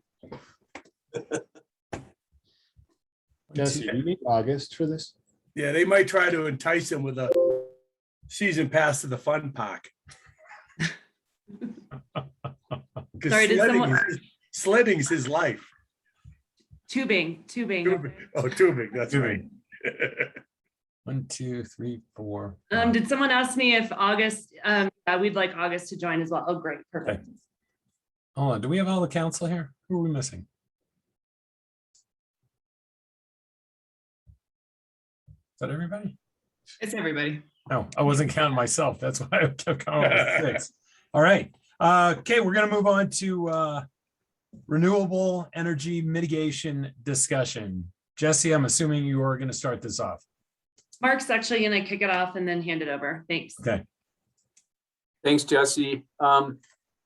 Yeah, we were at the council a few months ago, back in the summer, with an initial discussion on this, and there's a fair amount of enthusiasm to move forward. So we've done a fair amount of work since then, and this really involves it's a collaborative effort between Jessie and her staff, along with our staff, who, between building and planning, will be ultimately implementing something like this if we decide to move forward with it.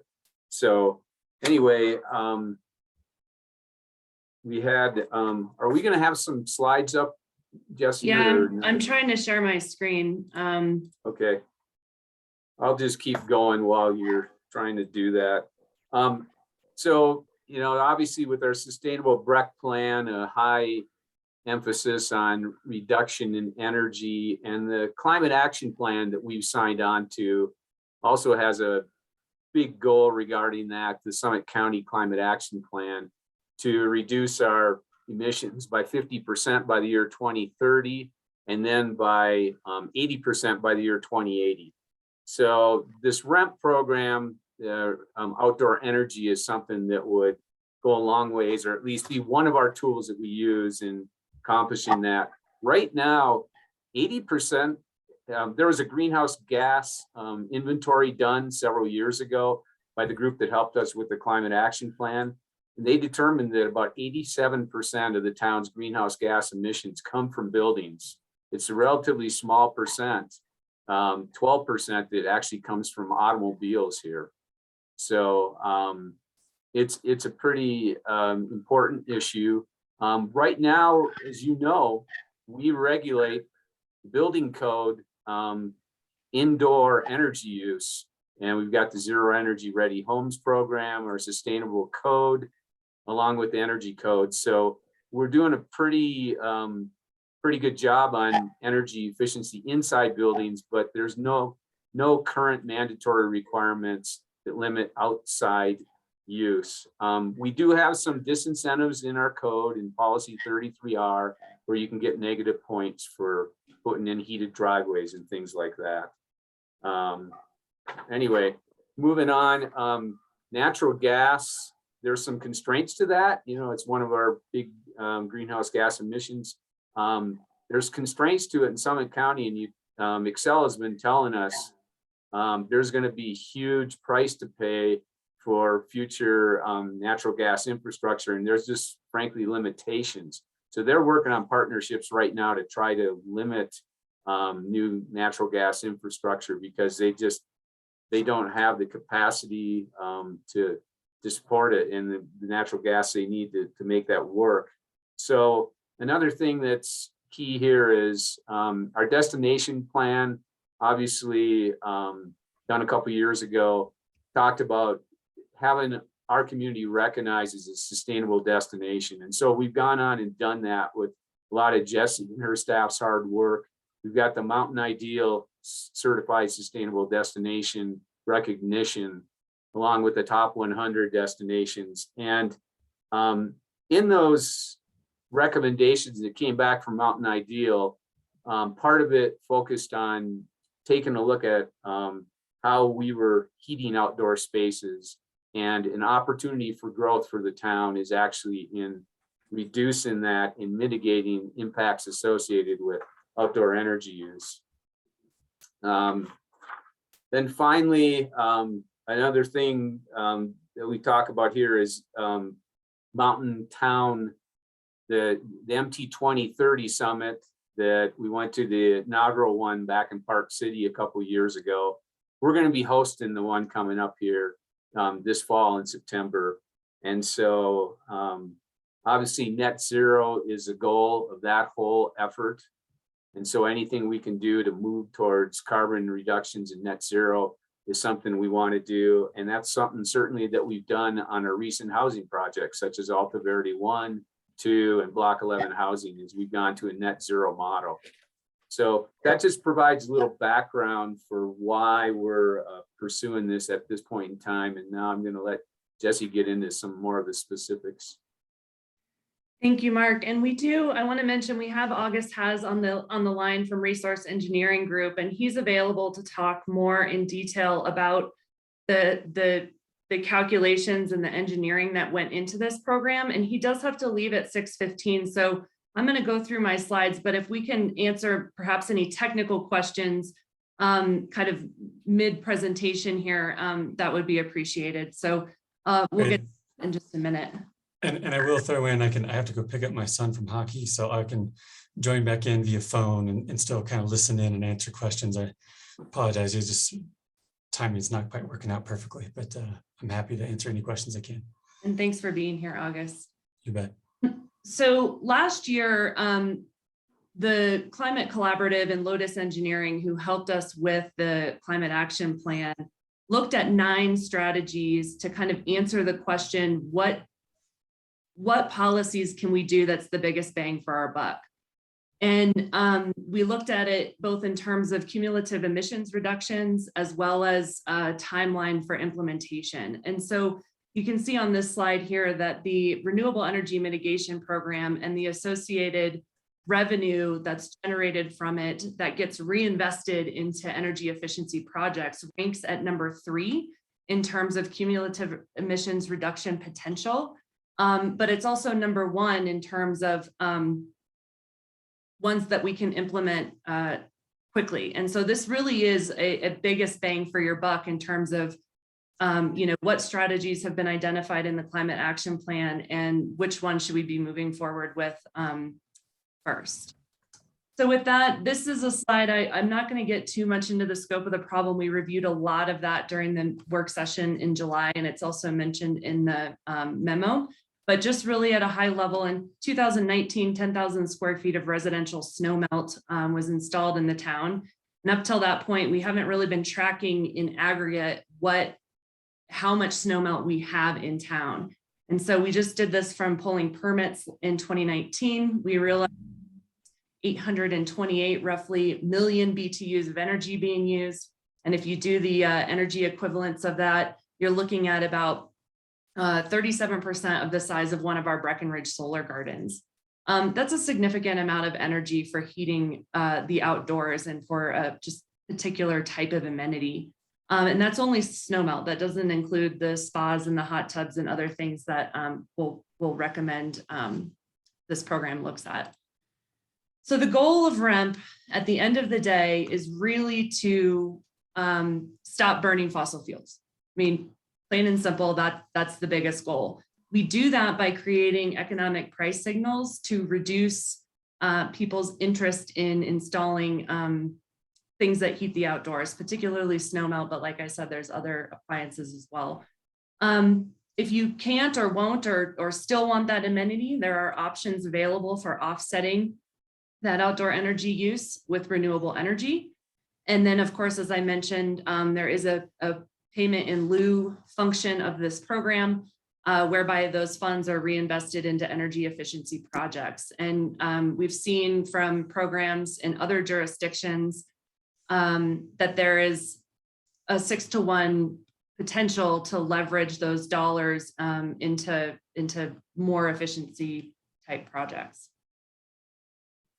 Where did this idea come from? As you guys all know, we took a run at the Sustainable Building Code back in 2019. It was adopted in 2020.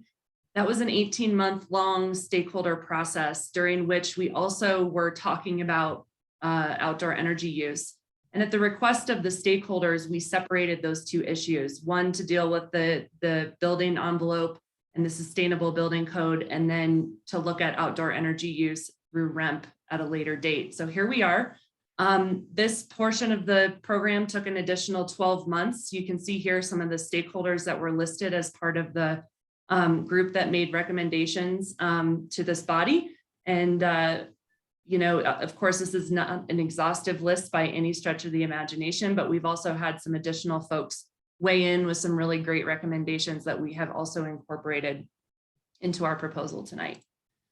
In terms of public outreach, like I mentioned, the stakeholder process, we did open up a public comment period from December 13th to January 15th, trying to solicit more input. We did a pre-recorded webinar on YouTube.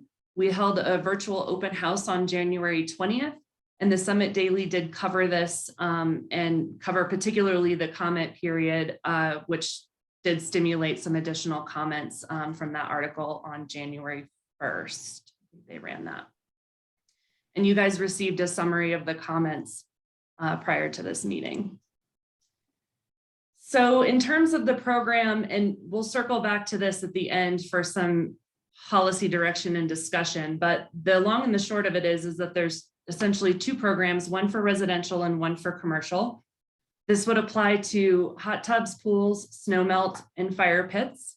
On the residential side, any hot tubs under 64 square feet would be exempt. Those are your typical prepackaged, you know, higher efficiency hot tubs that you see kind of from the businesses in town, for example.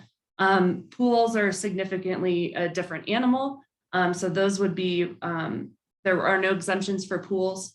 Snow melt, of course, is the elephant in the room. It's a very great amenity and it provides some safety features, but it also consumes a lot of natural gas energy.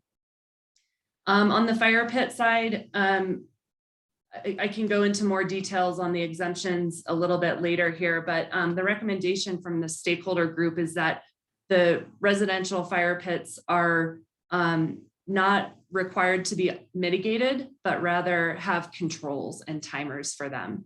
And the same goes for heat tape. And we'll hear a little bit more about heat tape from August, but the stakeholder group at this time recommended not including heat tape at the beginning of the program and then considering it down the road.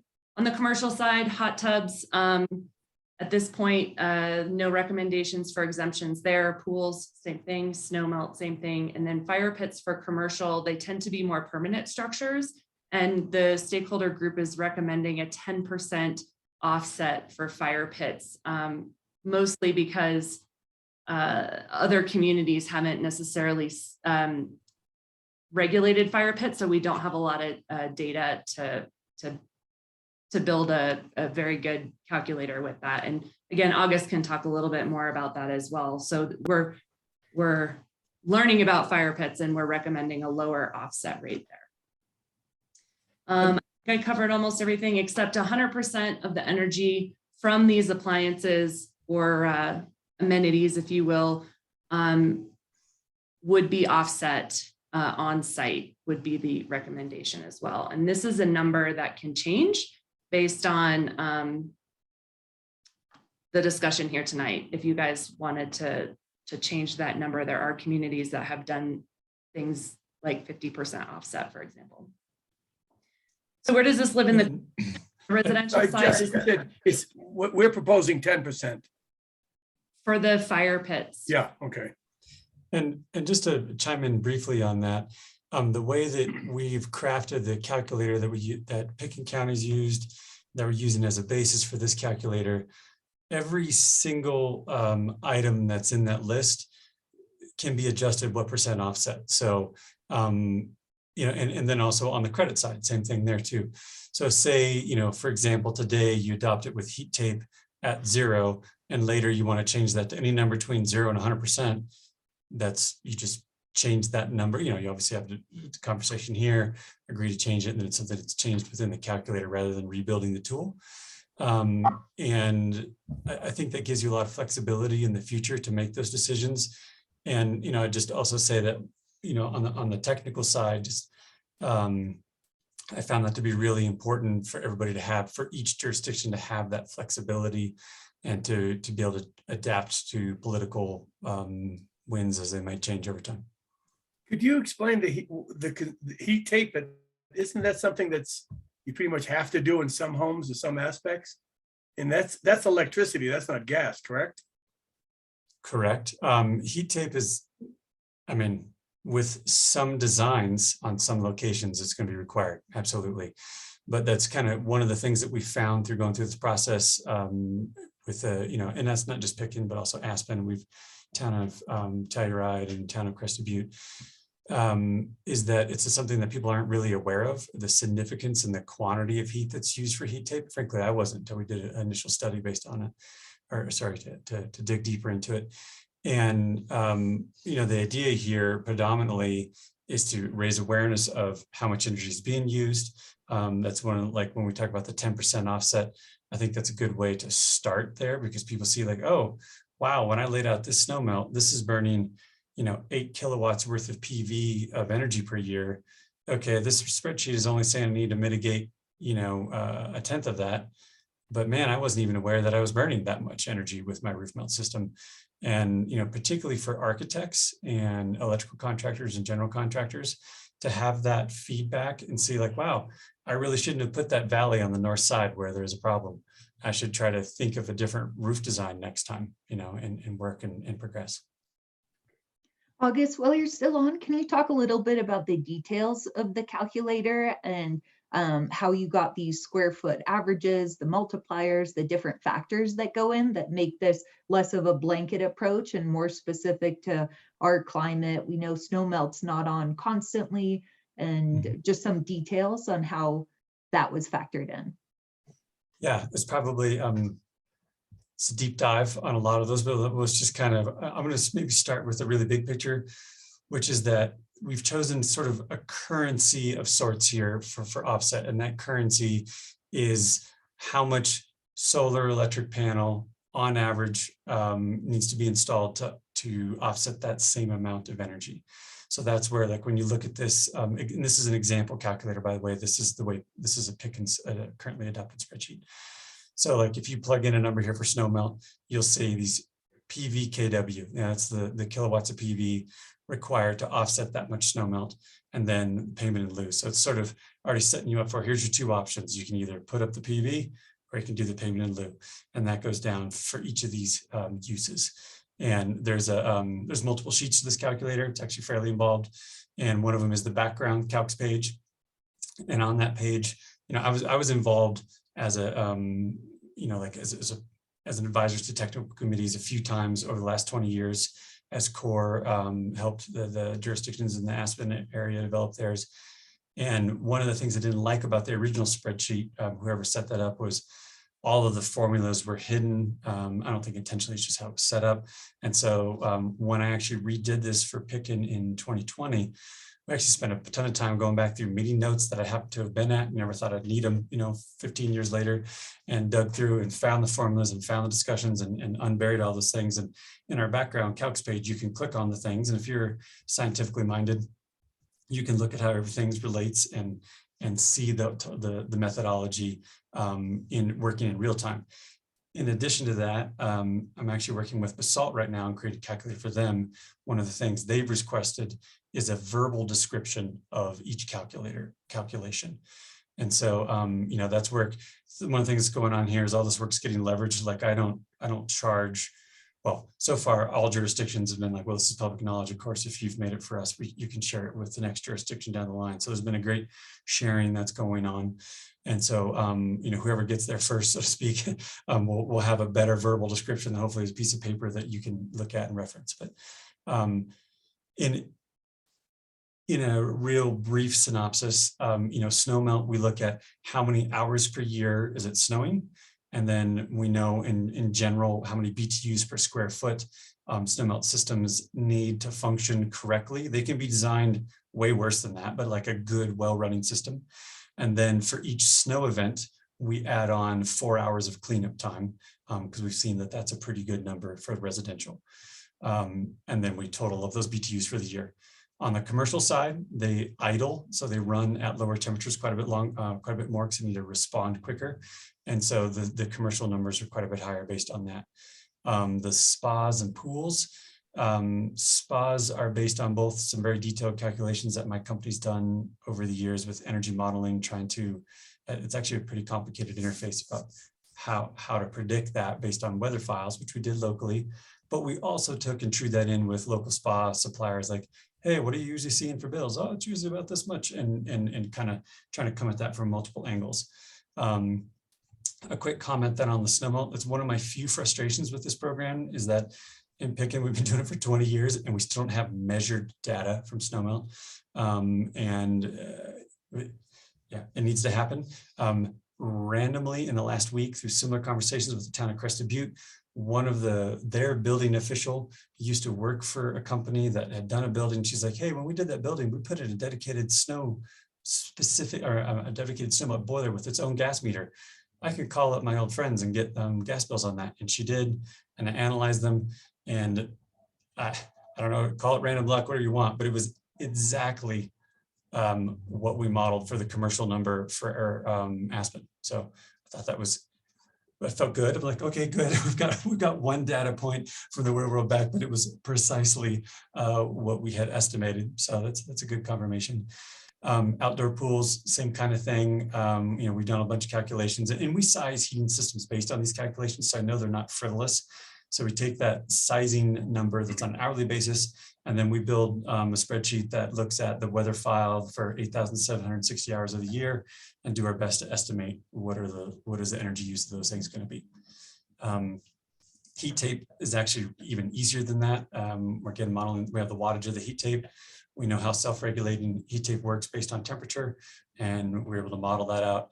The comment was made that fireplaces, those calculations are still unknown. I totally disagree with that. Fireplaces and patio heaters are exceptionally easy to do an accurate calculation on. The only thing that's a variable is how many hours per year do you turn it on? That's a big variable. It's not a challenging thing to calculate. It's one person uses it one way, one person uses it another way.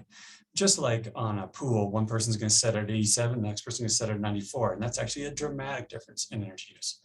Just like on snowmelt, we have parameters that's listed. This is how it's supposed to be on day one. And hopefully the code officials are checking that. I think usually they're not. I do when I design systems and commission them, but that's okay. But lots of people come in and override that and say, no, I'm going to have it idle all the time. I'm going to melt to 45 degrees because I think it works better. There's lots of ways to do these things wrong and use more energy. We have to assume that people are doing it the best possible way and a good average way. And that's where I think these values that are in here are optimistic, conservative, whatever term you want to use, but they're probably kind of best case numbers. My guess is most, not all for sure, but most exterior energy snowmelt or exterior energy uses of any kind rather, probably use more than the spreadsheet predicts, but we don't want to penalize people that are doing well, so we've got to be fair with it. Hey, August, does heat tape, is that I've never used it. Does it have a built-in thermostat control, or is it on 24 hours a day and then off for? Yeah. So most heat tape is either on whenever you throw the circuit breaker or light switch, whatever. Yep. Or there's a thing called self-regulating heat tape that varies a little bit with temperature, but it doesn't vary as much as even I thought when I first looked into it. It's like, oh, self-regulating heat tape, it shuts off when it's not needed. Yep. But no, it goes from a maximum wattage when it's below 30 degrees to a minimum wattage when it's above 40 degrees. And that's all it varies. So even and I found this from a client who was like, hey, I have self-regulating heat tape, but I have this, $800 electric bill in June. What's going on? And we looked at it, and it was primarily driven by their heat tape panel that was running all year long. So, I mean, that's a big house. Don't get me wrong. $800 a month for heat tape is not happening on your average 4,000, 2,000 square foot house. But anyway, it doesn't regulate that well. It's actually fairly easy to regulate, though. You just need to turn it off when it's warmer than 40 degrees outside. It's one of the simplest things to do. And then the other thing is for homes that have a well-insulated roof, which would be any home that complies with modern code, we don't need to melt at night because the water's not moving at night, not creating ice dams at night. We need to, when the sun's shining and melting on one area, and then that water flows and goes around a corner behind the chimney or into a gutter or just into a little pocket out of the sun, it freezes immediately. And we need that to keep moving, which is where the heat tape does get to be necessary at times. But it's when you're dealing with those differences in temperature, and it's during the daytime. So if you install a temperature sensor and a timer, you can actually reduce the energy use of heat tape by 60 some odd %. It's dramatic for the cost of like, $100, $150. So it's a big deal. So I apologize. I'm going to put this on hold. I'm going to cancel out of here, and I'm going to rejoin via cell phone. She won't be able to see me anymore, but I'm happy to keep talking as I go pick up my son from hockey. For better or for worse, I know this stuff pretty much inside and out. While I won't be able to see your graphics, I can talk about just about any number you want to talk about. So I'll rejoin you shortly. Thanks, August. Thank you, August. Right. And one thing I would add is all of that sounds very, very, very, very complex, but the calculator is designed so that you can literally just plug in square footage numbers and efficiencies of your appliances, and it pops out the number. So all of the work has already been done, and what's left is just filling out the worksheet for an applicant. So I did want to, yeah, good point. We simplify this. We've worked very hard to make this as simple as possible, for sure. Thank you, August. So to pick back up really quick, where does this live in the code? For the residential section, it lives in the International Residential Code, above code program. So we would insert our language as an amendment or an above code to the IRC as well as the IECC. And then on the commercial side, it would live in the IECC, both of which are, of course, already adopted. And then there is a small, a couple of changes that we would need to make to policy 33R. And I don't know, Mark, if you wanted to just touch on that as well, but we're doing both at the same time in order to make both codes read together as easily as possible. Mark, did you want to say anything about that? Keep going, Jesse. Okay. If whoever's moderating can let me in on the other device, that'd be great. Oh, thanks. Hey, Jesse. Yep.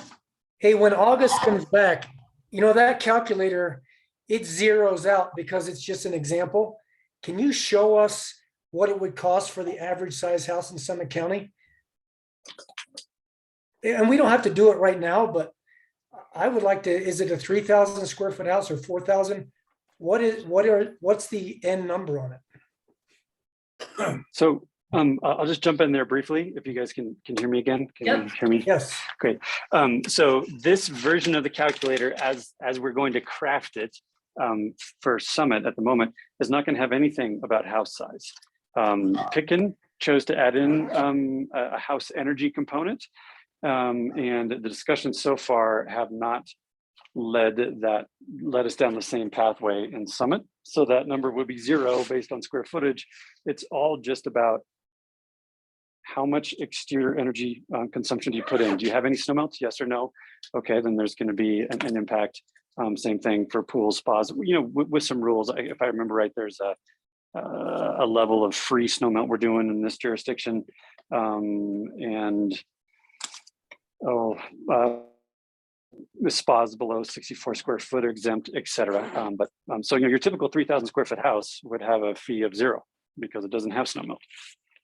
I think the point that, and I was wondering this exact same question, the point is for the average number, or we have to figure out how to look at this and see, does this seem reasonable? So I think we're wondering, is there an average outdoor, I guess the average would be 0 because most of the homes don't have any external heat. Well, I guess they'd have heat tape. Almost everybody has heat tape, but maybe not like snow melt. Keep in mind, currently you have heat tape also set to 0 as a fee, but yeah, I think what you'd have to say is that you go to your building officials and do a review, just like you did for that 2019 study of how much snow melt was permitted. You can do that, for a couple of years. And, was that from 30 big users, or was it everybody has some, and you can do that analysis and figure it out. As far as running examples through, super easy to do. And I'm happy to do that, or Jesse or Jess. That's using the calculator is very straightforward. So if we wanted to dream up different scenarios, and test it out, that's no problem. So as August mentioned, this is the Pitkin County calculator. We will have the Breckenridge one developed by the end of the month. But as you can see here, I've entered a snow melt of 500 square feet. And you can see what it spits out, and you can easily change these numbers. But to August's point, these calculations are a little different because Aspen considers some home size and other things that we are not proposing in our program. So if I were to change this to 1,000 square feet, and to kind of further answer your question, Kelly and Dennis, we pulled that 2019 number from permits, and we had to kind of go back through individually and do that because we don't really track it right now. And that's one of the benefits of this program, is that we would be set up for success moving forward in terms of understanding what's actually being installed and tracking it over time. So that's another ancillary benefit to the program. That does bring us to the end of the presentation, just in terms of presenting the information. I know that there were some concerns from council that we heard over the weekend, and I'm happy to address those. Otherwise, I can lead you through a policy kind of Q&A that we wanted to get some direction from, but I would turn it back to the mayor for your direction. So let's take questions first, Jesse, on the presentation. Anyone? Yes, starting kind of piggybacking on Dennis's question, he talked about size of home, which is covered under our ZERS building code. So wondering, how is there a way, should we look at this holistically instead of having an indoor energy usage and an outdoor energy usage? Is there a way to look at the whole site energy use, or how do you see that working together, Jesse? Thanks. I think at the end of the day, from a design perspective, what we're trying to get at is a very holistic look at the entire site, the energy being used. I think one of the concerns that we've heard is, well, if we want to offset our building energy use and get credit for that under the program, under the building code program, then we won't have any room to mitigate our snow melt. And I would offer up that if you're running out of on-site room for a single family home to mitigate your energy use, you're probably using too much energy. And so I think it is incumbent. Sorry, I was getting some feedback that we look at the whole site together. Hey, August might have to mute. There you go. Thanks. But I guess I would push back in that, yeah, if you're running out of space to mitigate the energy use, you should reconsider, what you're designing.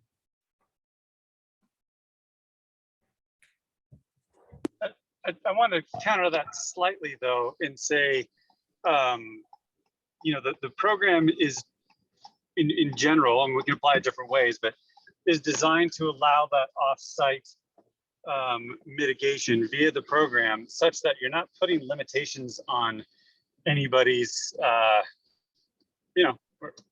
property rights or however you want to put it, because that can be a very contentious issue. So while, yes, it would be, I prefer personally that people are offsetting via PV on their roof.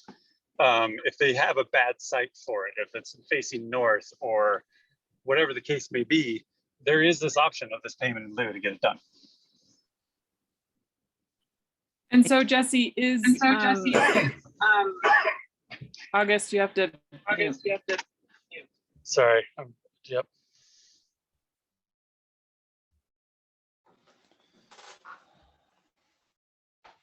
Go ahead, Kelly. Okay. So it's not really off-site mitigation. It's really the fee in lieu, right? Which is off-site mitigation, but that it's not like we're having them come up with building solar or something someplace else. They would pay into a fund and the town of Breck would use that money to reinvest into other projects, and those projects could range from, a variety of things, correct? So on the residential side, Kelly, you either physically mitigate it with some kind of renewable system. We use PV as a cost basis, but if you wanted to put in anything that's allowed by code, you could do that. That's considered renewable energy. On the commercial side though, and we actually heard this from BGV, they submitted some really great comments that we looked at. You get to a project size that's big enough on the commercial side that there becomes challenges offsetting on site. And so while the stakeholder group didn't recommend offsite mitigation, we've heard loud and clear that there might be some projects that need that considered. And so we're looking at what that might need to be and where that threshold for project size is. For example, Alta Verde, you guys are very well aware that Alta Verde 1 is net zero on site, but we have pretty much pushed the envelope to how big of a project we can make it and still mitigate that on site. And that's just for the building energy use. We're not doing snow melt or anything for that project, but that's just an example where there's not enough real estate at the end of the day. And so a project that wanted to add something to that would do the payment in lieu, like August just mentioned. Jesse, how did you come up with the payment in lieu figure?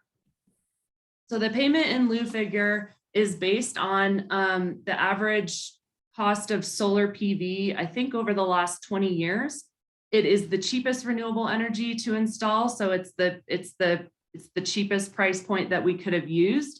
And it also makes installing solar PV cheaper because you can realize the federal tax benefits for installing solar PV. So there's a built-in incentive to install the actual system over the payment in lieu. So that's the reason why the solar PV was picked. So yeah, but why did you do it over 20 years since it's gotten cheaper in just the last couple of years instead of doing the current, what would be the current install cost? That's a good question. August, are you able to? Oh no, that is the current installed cost. So Sorry. Current installed cost is $3,250. We translate that, we say, okay, in a 20-year time span, you're going to need to put up new equipment.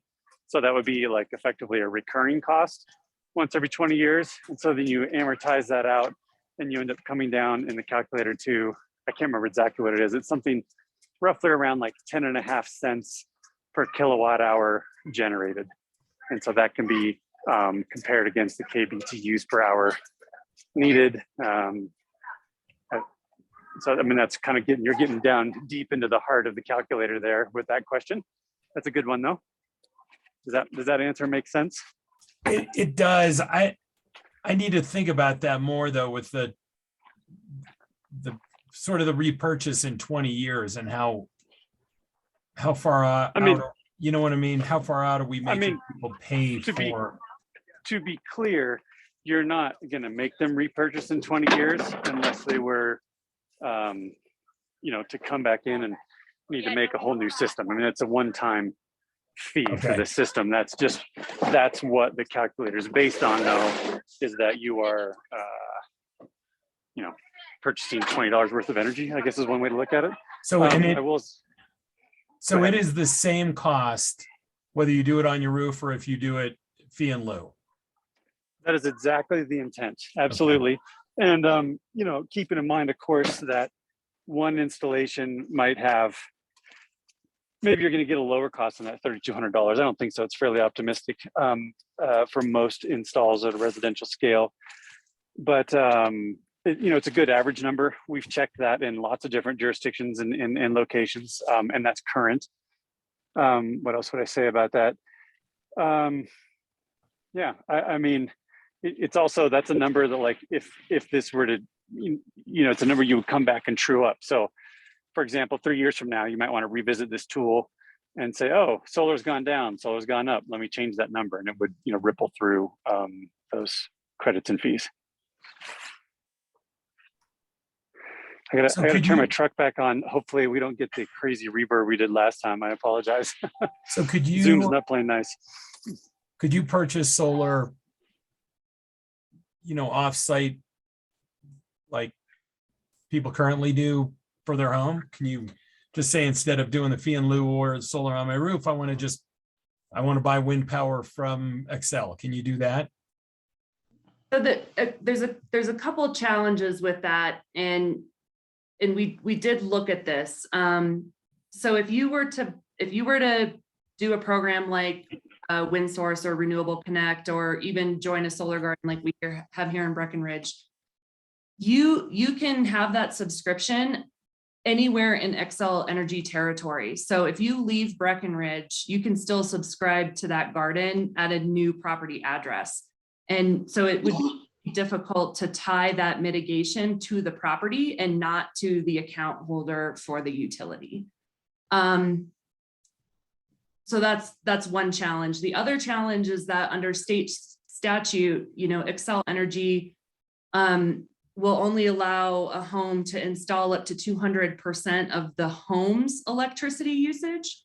And so if you were to try and mitigate off-site or outdoors, this program is designed to be an energy offset, not a direct fuel offset. So sorry, let me clarify that. You're melting snow with natural gas, you're offsetting it with electricity. So it's a calculator that's designed to mitigate the energy intensity, not the actual fuel source. And so because of that, there's challenges with subscribing to electricity for your natural gas meter. Does that make sense? Yes. Or it gets really confusing. So Jesse, is there a scenario where someone that's just building this buffed home will just do whatever they want and just pay the money and hell be damned? And then is there any way, any repercussions or any program that could make that more sustainable? I mean, or is it just pretty much you can do whatever you want if you pay the fee in lieu? The answer is yes. You can do whatever you want if you pay the fee in lieu. Of course, it's designed to create an incentive whereby you kind of have to be crazy or have a lot of money at your disposal to do that. And anything that would restrict those property rights from this homeowner from being able to choose between the different systems, you're getting into more difficult territory. So this is a good kind of middle ground where people still have choices, but they're required to plug and play and try and figure it out. But if somebody just wanted to go in and do it anyway, they would have that option. Yeah, I just want to chime in a little bit with just what I see happening in so many locations. And you say, is there any limit here? And there's not. And so for example, in Pickens County on snowmelt, they limit it at 6,000 square feet. And I have client after client that just says, okay, how much snowmelt am I allowed? 6,000 square feet. All right, where are we going to put all that? Let's make sure we use it because we don't want to lose that. And, you know, meanwhile, if I don't quote me here, but the fee is something like $40 a square foot if you can't put up the PV. And that doesn't register for them. They don't care at all about that fee. And so then you move to the city of Aspen where there's no limit, and they're limited usually by just the size of the lot. But like we did a home that had a very big lot, and what do you know, that's 17,000 square feet of snowmelt. And that's somebody who's on the board of the local Center for Environmental Studies. I mean, people are not really reined in by the fees, is what I'm trying to say. I think it's also an opportunity, you know, there's been a lot of learning in this space over the last year in understanding how much energy is actually being used for these systems. And just that example right there where somebody who's on the local environmental board installs 17,000 square feet of snow melt, like there's got to be, you know, a huge opportunity for education here in this space. And I think that's one of the reasons why this is so important, because just having design after design come in that proposes snow melt and pools and spas without really digging deep and understanding what impact that has on our climate goals is you know, it's really important to figure that out. I have a question for Mark, probably. I've been hearing from a lot of builders about their heartache with our ZERS building code, just that they don't necessarily have a resource in town and how to comply by the code. So in adding this outdoor energy mitigation, how do you feel town would be prepared to implement and enforce this program? Yeah, thanks, Carol. First on ZERS, just so everyone knows, and because we extended the pilot period, if you will, where people don't have to necessarily comply to a T with ZERS, zero energy ready homes. We did that a few months ago with council. We have a committee that's actively looking into resolving the issues related to that. And we had a meeting with several months ago with a bunch of builders and contractors, and it really came down to windows and limitations on the type of windows that were available that met the program. So we're actively working on a solution to that. That's something that we'll hopefully be coming back with in the next several months to address that issue. As far as our capacity here in the building department to administer the program, we feel confident we can. I've talked with our staff about it. It is going to be another thing they're going to have to review when we look at every plan that comes through. But it's kind of like looking at zero energy ready homes or some of these other provisions we also have. It's going to be an incremental additional thing we have to look at. My staff estimated maybe it adds, 10% to a review time on a project. But we feel that we have the staffing available to do that. Hey, Mark, I heard that same thing about windows, about just not being able to get the windows that are required. They're just not available, and whether maybe in Portugal or some Ukraine, I don't know. Poland. I knew it was a P. Ukraine's not a P. Yeah, well, I know, but I'm dyslexic. Any rate, what I worry about is this stalling the building process because the Polish windows aren't available. Would we wait until we have a supply line for these type of windows before we implement this stuff? Wait, so are you guys joking, or is this No, is it's only Poland. we can only get these windows from one place? Well, it's either from Poland or from a small manufacturer on the Front Range right now, and that's why we're not implementing this right now. Okay. And so they don't have to. That's not their choice right now. They don't have to meet that requirement. but we're going through the process of figuring out how we address this in some alternate, we're calling it prescriptive formula, that would still get to about the same place in terms of meeting our energy efficiency goals, but would give them more options for windows so that they could go to the major manufacturers like Sierra Pacific, Pella, that type of thing, and get a window that meets the specs they need to. Yeah.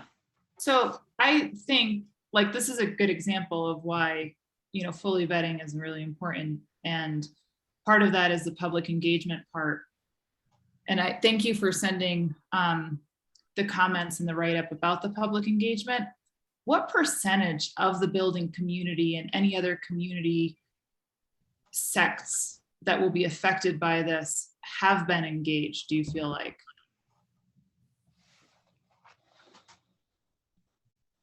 In terms of percentage, I don't know, because I don't know the total number that we have. I will say that we have taken, so as part of the sustainable building process, that went to the Summit Builders Association multiple times, as well as having representatives from that organization sit on the stakeholder committee. The REMP committee was a subset of the sustainable building group. Those people that still had time and interest who wanted to continue the conversation stayed on board with that. In terms of outreach for REMP, you know, we opened it up to the general public and then did some very specific outreach to builders and architects through the contacts we have in ComDev and as well as the Summit Builders Association. And we got 2 comments back from that community. One was BGV and one was Iron Forest. Okay, so I'm sorry. I do not question your efforts, Jesse. I didn't mean to bring that into question as far as like how you've been getting the information out. I guess I'm concerned about how much information is coming back, because I feel like, you know, a lot of the outreach was by nobody's fault here at all. Just the timing in December and January. And I feel like, you know, we've seen this in other areas too, where people are just not engaging the same way that they have before. And I don't think it's how, I think it's just the temperament right now in our community. I think people are a bit burnt out. And so I guess this isn't a question anymore. I guess it's, well, except for the fact, you know, if we knew how many people have responded. I mean, and we have these numbers, but as far as, you know, what is a viable number of people responding and people being engaged per the total in the community? I guess I don't really have an answer for you, because I think it probably is a qualitative question for you. Where are you comfortable with hearing back from the community? And so I would look to you for, you know, some direction or level of comfort that we've done enough. Okay. I don't think this hasn't been going on in a vacuum. I mean, you know, I think people know about it. I think the building community knows about this, don't they? I mean, Mark, have you guys, when you've been reviewing project proposals and things, like that seems like one good way to get the information out. Do you feel like a lot of the people who are bringing you, you know, permit applications know about this program and are, you know, foresee that it's coming? Or do you not really, because it's not a program that's in place, you're not talking about it at all? No, you know, our staff, Kelly, is talking with some of the, you know, a lot of times it's the architects coming in with the, you know, the plans, and then the builders as we can, making them aware. So there's definitely a number of them that are aware of this, and we'll continue to make outreach on that level. But I'm not going to pretend that all of them know about it, or maybe more specifically know all the details of it and how it might impact them. So, but we've definitely done a bunch of outreach here in the last couple months, and we purposely did that open house last week to try to invite yet one more way to get people to respond to us and give us our comments. Yeah, I think it's incumbent upon us to give a lot of opportunities for input, but we can't force people to pay attention to it, you know. And, you know, the resource piece, I think Carol was talking about, you know, the more resources we can provide the building community for solutions, the better. And, you know, have it as organized as possible. And it seems like we're trying to do that now, which is great. Jesse, question, just small detail question. I know the stakeholder group wanted to require just a timer on outside fireplaces residential and controls on the heat tape residential. Are you okay with that? Are you willing to make that change to the original code? Yeah, I mean, I think, yes, that I support the recommendations of the stakeholder group. I do think that heat tape is a huge lost opportunity, but I think that there is a lot of learning that our community have, because we are so we're so reliant on it as an expectation of living here. And you heard from August that, you know, it truly is a design opportunity to change and to learn. But, you know, we have a lot of businesses that provide heat tape. And I think we need to have more conversation with that specific part of the industry before really going after this in terms of mitigation, because I think it's just so ingrained in how we do things. Yeah. We need to have a better conversation with them about heat tape if we're going to recommend anything more stringent. Yeah. Jesse, it seems like. Wait, sorry, this is August. I got to drop off here, but what I would recommend there is we'll leave it in, but set the offset rate to 0 so that you start getting the educational piece to say, oh, this would have taken 8 kilowatts, 10 kilowatts, 4 kilowatts. Okay, but I'm not required to offset any of it. Wow, I can't believe it takes that much to offset this. So that's a good way to start the educational process without having to have people be paying fees based on it, just as a thought. Would it be beneficial for us to be educating the architects? Because by time the builder sees it and by time planning sees it, the roof of the house is already designed. So if we're missing the boat on design, it seems like we're maybe a step behind. 100%. Oh. Yeah, but like, for example, the landscape architect is who has to fill out the snow melt portion of that. So, I mean, yes, there's an education process there where it has to trickle back and people have to understand that, like, oh, this is going to be an impact, which is another good reason to be not charging a fee at the outset and to be starting the education process on day one and starting to get people to understand what those real impacts are. And I would add, Dennis, just that we, you know, within ComDev, we've had that discussion, and that's why part of this would require some changes to policy 33R. And it's at that point during the point analysis and planning that they're getting flagged that this is coming down the pike. So we do want to hit them early and often with this information. But when we looked at how do we regulate it in the actual code, it fit best as a program in the building code, and they're the ones that can actually go out and inspect it. So absolutely agree with you. It's just a little bit of a matter of logistics where things live in terms of the code language. Okay, we have 10 minutes before the night meeting starts. First question, did you get your questions answered? Would you like this to come back at the next meeting? Second question is less of a question, and go ahead and make comments as you answer the first question. So yeah, Jesse. I could just ask the one specific question around the offset. Are you guys comfortable on snow melt pools and non-exempt hot tubs at 100% offset? Or would you like that number to be something different? I will tell you that I am not ready to make that. I don't feel like I am ready to make that assessment personally.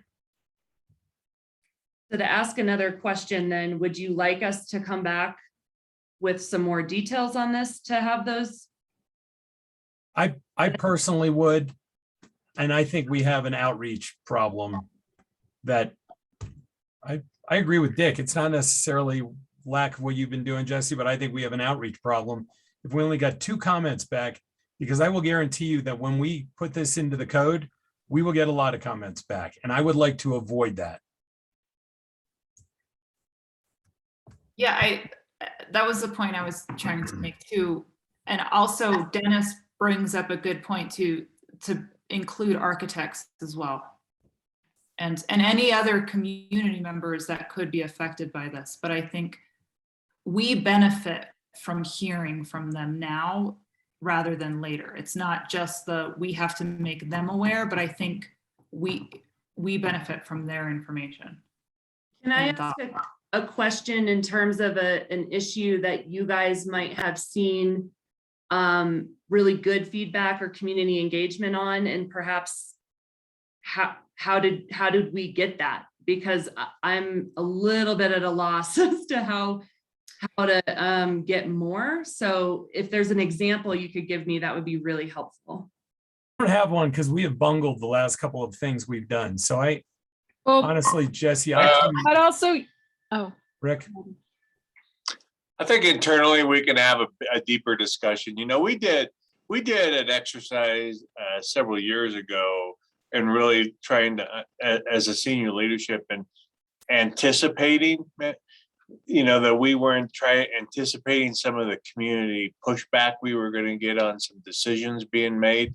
And we kind of developed kind of 3 different tiers of outreach that we could utilize to try to get out and facilitate some of those conversations with people. And so I think that's an exercise that the senior leadership can look at and work with Jessie and her team on to try to see how we can improve that. I would also say the short-term rental roundtables definitely got people engaged. and that training that you had a couple of weeks ago sounds like it was really well attended. So I'm not sure if there's space or if you think that there's more people who would attend something like that, but maybe a couple more opportunities like that. I mean, I just wanted to say, I really think this is going the right direction, and we have to do some big things to get to our goals, and they're not going to be easy to get to. And our environmental goals are very, very important to this community.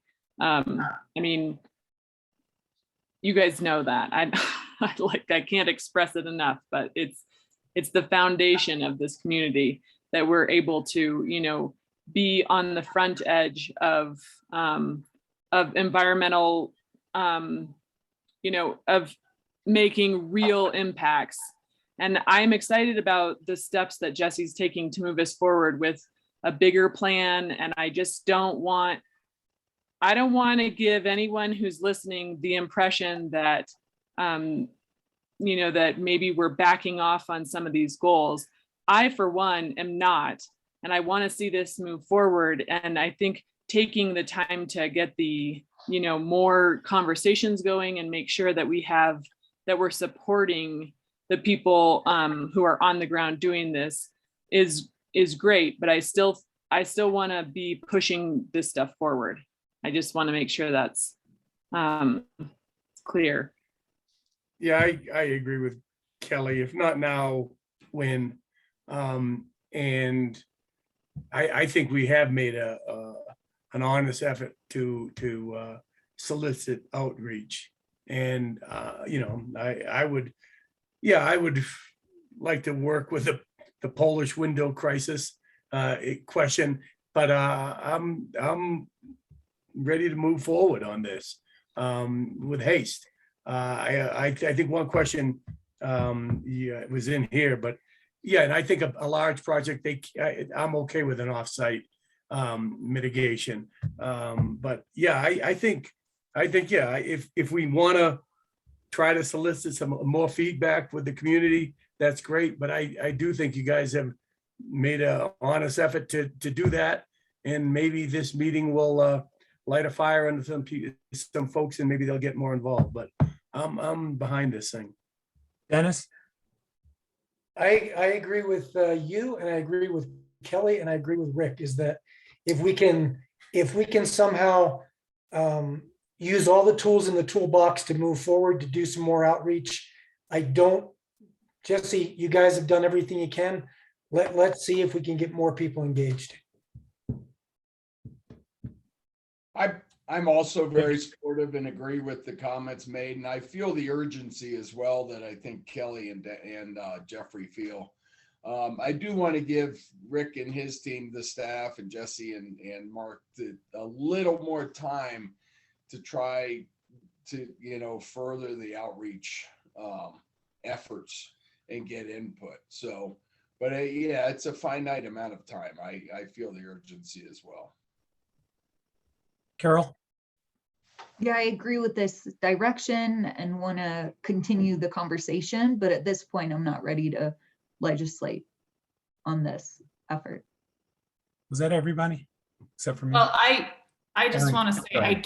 I do support this, and I thank you, Jesse, and the rest of staff, Mark, for working on this. And I do think this is really important as well. I think we need more engagement. And I think we need more information. I got to tell you, I think this is fairly easy. These are fairly easy things to go after. Yeah, Dennis, did you? Oh, I thought you were raising your hand. I think these are fairly easy things to go after, but I think we have to boil down the reasoning and the nexus between the solar installation and the fee in lieu, because I don't think those are it. August can talk about this stuff because he lives this stuff. I am not 100% sure that I could stand up and defend any of this at the moment. And I don't know if the rest of you can, but I don't like it when I don't feel like at a coffee talk, I could explain the nuts and bolts of why we were doing this. So I do not feel like I am adequately prepared to educate the community on what we're doing. I understand the basis of it. I understand, hot tubs sit outside and they boil water in the cold temperature, and you need to pay for that energy. It's more how we get to that point that I'm still not completely aware of where we're going. While the calculator might have a lot of great formulation behind it, it's super simple and it only says, this is how much you owe, but those numbers don't really make sense. I was while we were talking, look at what I just spent on solar. Man, it's not cheap. It is not cheap to do the right thing. It is not cheap to look 20 years down the road and say that you're going to pay for all your electric now for 20 years. So, we need to be cognizant, I think, of some of those. I would like to have more info amongst ourselves. I'd like to give some more time to this next time we meet and answer some of these questions. I mean, there's just stuff like the whole snow melt thing that we have talked about for years from a town level, and about what makes more sense for the town. Do we snow melt or do we plow? And we have always been told they're even, but this document doesn't say it is. And I want to get to that one too. So I'm not ready to move. I'm not ready to move to the next step. I am ready to have a continuing discussion about this stuff. So that's everybody's all over the board, Jesse. Sorry about that. No, it's great. It's really, really helpful. I don't think you're all over the board at all. I have good direction, and I'll circle back with Mark and Rick about outreach, and we'll bring something back to you guys for Jesse, discussion. Thank you so much. And thank August. I don't know if he's still on, but thank him for his time tonight. Yep. Thank you, guys. Thank you. Okay, it is 7 o'clock. We're going to move right into our evening meeting. If we do it right in the same spot, Helen? Correct. Right. So I'm going to call to order the town council meeting for the 25th, January 2022 with roll call, please. Ms. Sade, Here. Mr. Carlton, Here. Mr. Bergeron, Here. Ms. Owens, Here. Mr. Kuhn, Here. Ms. Giello, Here. Mayor Mamula. Yes. Approval of the minutes for the 11th of January, 2022. Anybody have anything they want to add or change? Correct? Nope, minutes stand as presented. Approval of the agenda, Rick. No changes? All right, communications to council. Are we using the hand again tonight, Shannon? Yes, you Or are. Helen, I'm sorry. All right, we have communications to council. We have citizens' comments right now. So if you'd like to comment, you can raise the hand at the bottom of your Zoom screen, and you get 3 minutes to, I guess we'll pull them over. And is that how we're doing it? I forgot. It's been 2 weeks. I forgot everything in 2 weeks.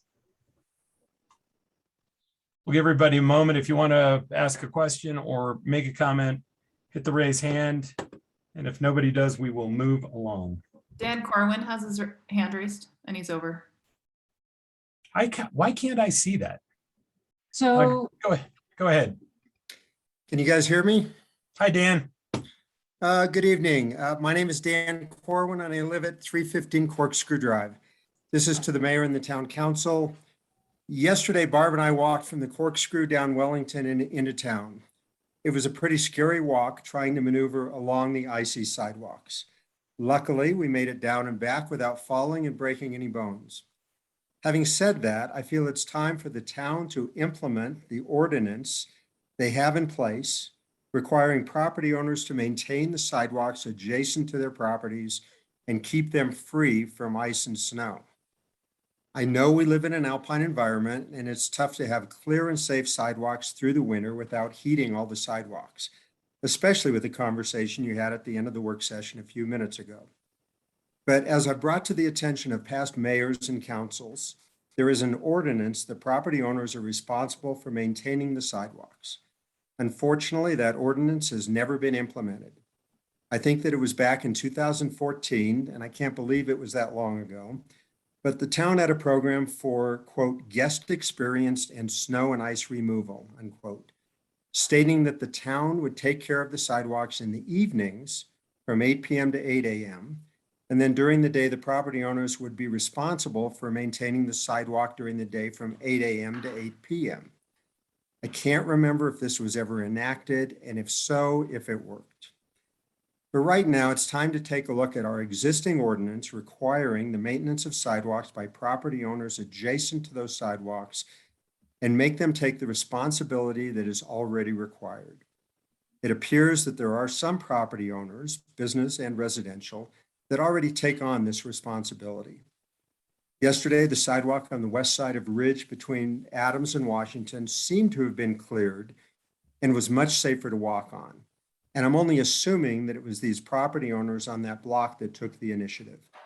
I could be wrong, and it was the town that cleared that sidewalk, and it just happened to be clearer than others, but there was definitely a distinct difference. I would like to encourage people, if we want to encourage people, both locals as well as visitors, to walk around town. Let's try to make the sidewalks safer, accessible, and inviting, and implement an ordinance we already have in place. Thank you very much. Thanks, Dan. Anything else? Anyone else, Shannon? All right. Yeah, we can talk about that at some point. We don't normally talk about it in a comment, but we can have that discussion coming up. All right, approval. Let's see. Anybody else for comments? No. So that's the end of citizens' comments. We go to continued business. We have second reading of Council Bill number 1, Series 2022. This is an ordinance approving a development agreement with Brian Peterson and Danielle O'Grady at 37 Sisler Green. And I need a continuance to the February 8th meeting, please. You want to talk about this? Or should I make a motion? No, we just need a continuance. I move that we continue Council Bill number 1, Series 2022 to the next meeting. Second.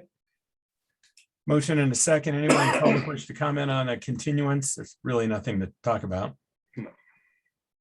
Are we with that? We have a motion and a second. Any discussion from council? Roll call. Ms. Giello, Yes.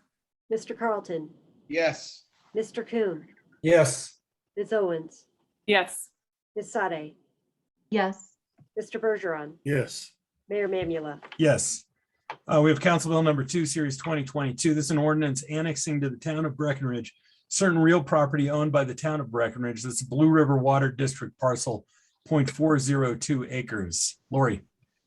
Yes, thanks, Mayor and Council. This is the second reading of an ordinance to annex a small parcel of land that is owned by the town. It's just off Highway 9, adjacent to the main property.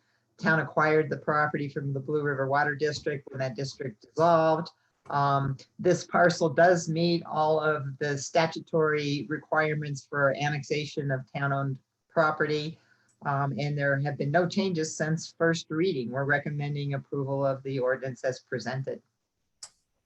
Thank you, Lori. Any questions of staff?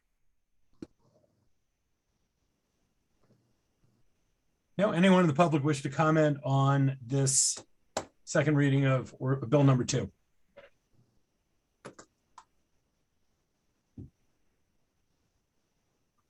Anything? Shannon? I can't see hands up. How can Aaron see it and I can't? I'm a little curious. Did you click on participants? And then you should pop up on the right-hand side of your screen. And then, yeah, click on attendance. Okay, that makes it easier. Thank you. Gotcha. All right, with that, public hearing is closed. Is there a motion? On second reading, I move we pass Council Bill number 2, Series 2022, the title which has been read into the record. Second. There's a motion and a second. Any further discussion from the town council? No, roll call, please. Ms. Sade, Yes. Ms. Giello, Yes. Ms. Owens, Yes. Mr. Carlton, Yes. Mr. Coon, Yes. Mr. Bergeron, Yes. Mayor Mamula. Yes. We have Council Bill number 3, Series 2022. This is an ordinance amending the Breckenridge Town Code concerning town engineering regulations. Chris McGinnis. Yeah, this is the second reading for an ordinance amending the Breckenridge Town Code concerning the town engineering regulations. The ordinance amends Title 10, repeals and replaces Title 11, and adopts the administrative document titled Engineering Design Standards and Construction Specifications. There have not been any changes to the ordinance from first reading, and we're recommending approval for the ordinance as written. Thanks, Chris. Any questions for staff? Anyone in the public wish to comment on this change to town engineering regulations?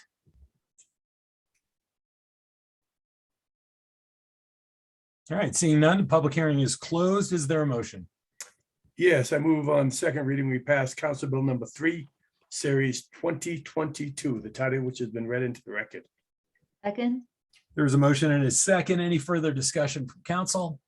I really liked page 74. I knew that was coming. Glad to hear that. All right, with that, roll call, please. Mr. Coon, Yes. Ms. Sade, Yes. Ms. Owens, Yes. Mr. Bergeron, Yes. Ms. Giello, Yes. Mr. Carlton, Yes. Mayor Mamula. Yes. We have Council Bill number 4, Series 2022. This is an ordinance amending Title 6, Chapter 3 of the Breckenridge Town Code concerning camping restrictions. Rick? Maybe not Rick? Derek, are you doing it? Sure. Hello? Yeah, Oh, sorry. there you go. Hey, Derek. Morning, sir, or evening, actually.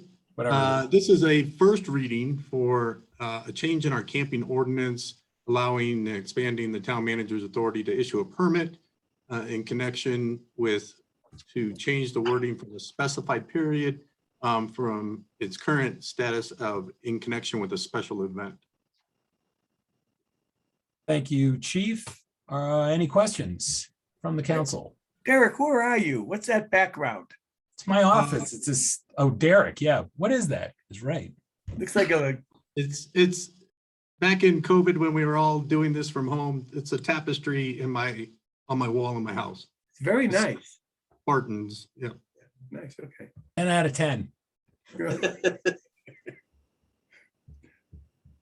So just to Any be real questions? just to be clear, this is not making any concrete decisions right now. This is just giving the town manager some autonomy to down the road make those decisions, establish an area that we think is safe, and work with the police to implement it.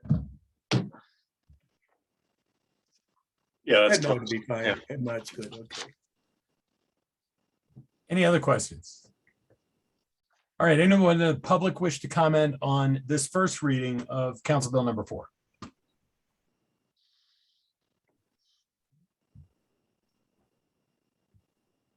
All right, seeing no hands, is there a motion? On first reading, I move we pass Council Bill number 4, 2022, the title of which has been read into the record. Second. There's a motion and a second. Any further discussion by council? No, thanks for doing this. And roll call. Mr. Carlton, Yes. Mr. Kuhn, Yes. Ms. Owens, Yes. Mr. Bergeron, Yes. Ms. Giello, Yes. Ms. Sade, Yes. Mayor Mamula. Yes. There are no resolutions this evening. We do have planning commission decisions from the meeting held on the 18th of January. Are there any call-ups tonight? No, the planning commission No call-ups, decisions stand No as, call, but that was an interesting discussion they had. well, considering it was really interesting. It'd be nice if we knew what they were talking about, though. Yeah. I felt the same way. I read the whole thing trying to put it together, and then I was like, we'll have to wait. We'll have to wait till later, trucks, right? Are we going to see that at some point? Absolutely. You're talking about the parking, right? Yeah, the maximums. Yep. Yeah, Yeah. we'll be bringing that to you after we get done with another planning commission meeting or two. Excellent. All right. Anything else? Planning commission decisions stand as presented. Report of the town manager and staff. Just one additional item. I hope you all had a chance to open the email that I sent you yesterday from Tamara at Breckenridge. I want to applaud her and her creativity after listening to you talk about what things can we do for frontline workers to acknowledge, what they mean to us, and that she came up with a proposal for Frontline February, which offers some class and some tickets out there available to your the local workforce. And so if you're all supportive of that, we would like her to be able to move forward on that. I know Dick talked to her personally about it. So Dick, you want to add anything? Yeah, just that I agree with you, Rick. I really applaud her initiative with this, and it's great. She's also making it available to our other arts and performing arts organizations and giving them the opportunity to jump on board as well, which I think would be great. I think it's fantastic. Everybody okay with her moving forward? Yeah, Absolutely. Absolutely. It's a great idea. Well done, Tamara. That's Tamara. That's great. Yeah. Awesome. All right. Anything else, Rick? No, we'll plan on in-person February 8th meeting. All right. Report of the mayor and council. Dennis, what do you got? Oh, good. Can you call me in a minute? I forgot to pull that up. Yep. Kelly, got anything? No childcare meetings. Yeah. Carol? Aaron? Yes, we had a BOSAC meeting last night. There are 3 people who have completed 1 term. That's Matt Powers, Duke Barlow, and Ian Hamilton. So all 3 are eligible to reapply and serve a 2nd term. So staff will be posting for the open seats starting February 1st, following a similar template to the Social Equity Commission. Applications will be due February 25th. And then staff and BOSAC will interview the applicants and then provide a recommendation to council. And then and they will start March 20. The council appointments will be March 22nd. Also, I will be moving on. So that will be another new person on BOSAC as a council representative. We got a master plan update from, well, not directly from DTJ, but from Anne, and she filled us in that the analysis and reporting draft, that they're in the analysis and reporting drafting phase. They are planning on a public open house around the first week of March, as long as they adhere to the timeline, but Anne is making sure that they are doing her best. And then hopefully a final report will be presented to BOSAC at the March 28th meeting, and then a recommendation to council sometime in April. In exciting news, or at least exciting to some of us, there's this Hagen Family Foundation who is interested in doing a documentary on the beavers in Cucumber Gulch. And so we talked a lot about that and what that means. And it's really only just a couple days in that area, and then also filming in that area, and then also talking to some leaders in our community about beavers, which is kind of fun. Awesome. Is that, so there are 3 positions open? Is that? There are 3 positions open, and all 3, Duke, Matt, and Ian are also rerunning for that term. Okay. But yes, there are 3 positions open. Thank you. Dick? Back to me. Oh, Dick, do you have anything? Then we'll go to Dennis. Do I have anything to ask? Yes. Housing, Laurie did. BCA hasn't met, I don't think. Social equity, you know, Carol Aaron jumped in, but we did have these meetings are getting far more productive, I think. I thought we got a lot done at the last one. We're getting down to timelines and tasks, and it's pretty exciting where we're getting in terms of the structure piece of it. We did talk about the Trail of Tears and had a great meeting with Scott, and he provided good background. And I think we're going to ask the Open Space Committee to rename that.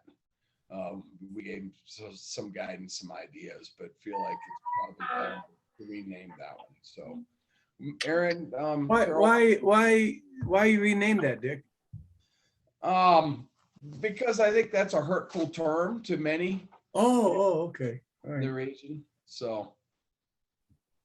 It's a bit of cultural appropriation, since it was originally a term that referred to something else, right? That's important to the Native American population. And so by naming it by using that name as also a local trail that is not the original Trail of Tears, it feels a little bit like, or it feels like appropriation, considering that local trail would have never been called Trail of Tears if the original Trail of Tears didn't exist. Right. I mean, I'm okay, you know, but you know, there is a local significance of that name.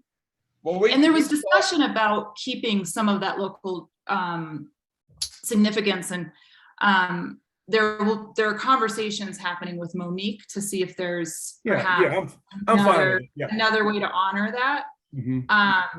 And so, yeah, and that thanks, Dick, it did come up at BOSAC as well, and staff did present the idea of renaming it. Yeah. Jeffrey, we want to try to honor Chris in the rename, so we're trying. Cool. All right. And Dennis.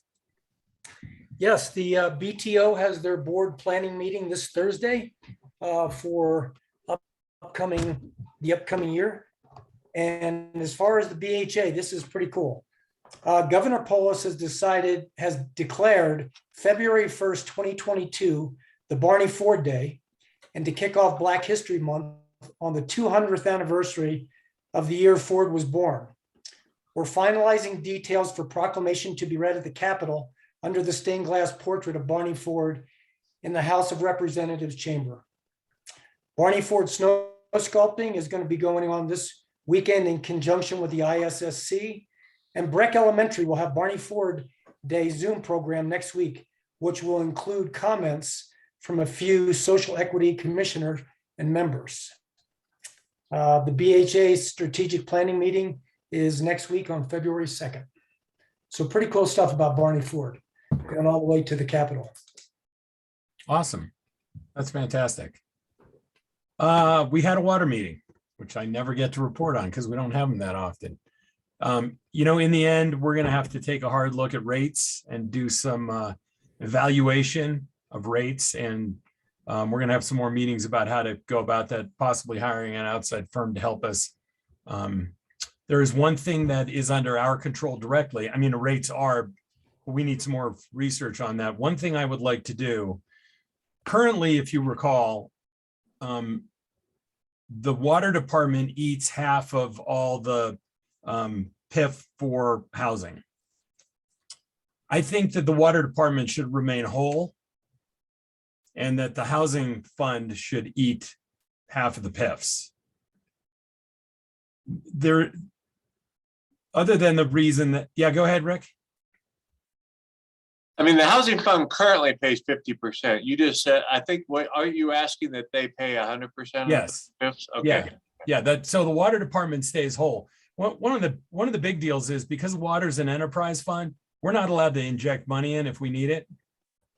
And it makes it easier if housing takes care of that gift of water, that our water department remains at 100%. So think about it, and maybe we can talk about it soon, but I'd like to enact that as soon as we can. That would make the staff, the water department, happy to retain those funds.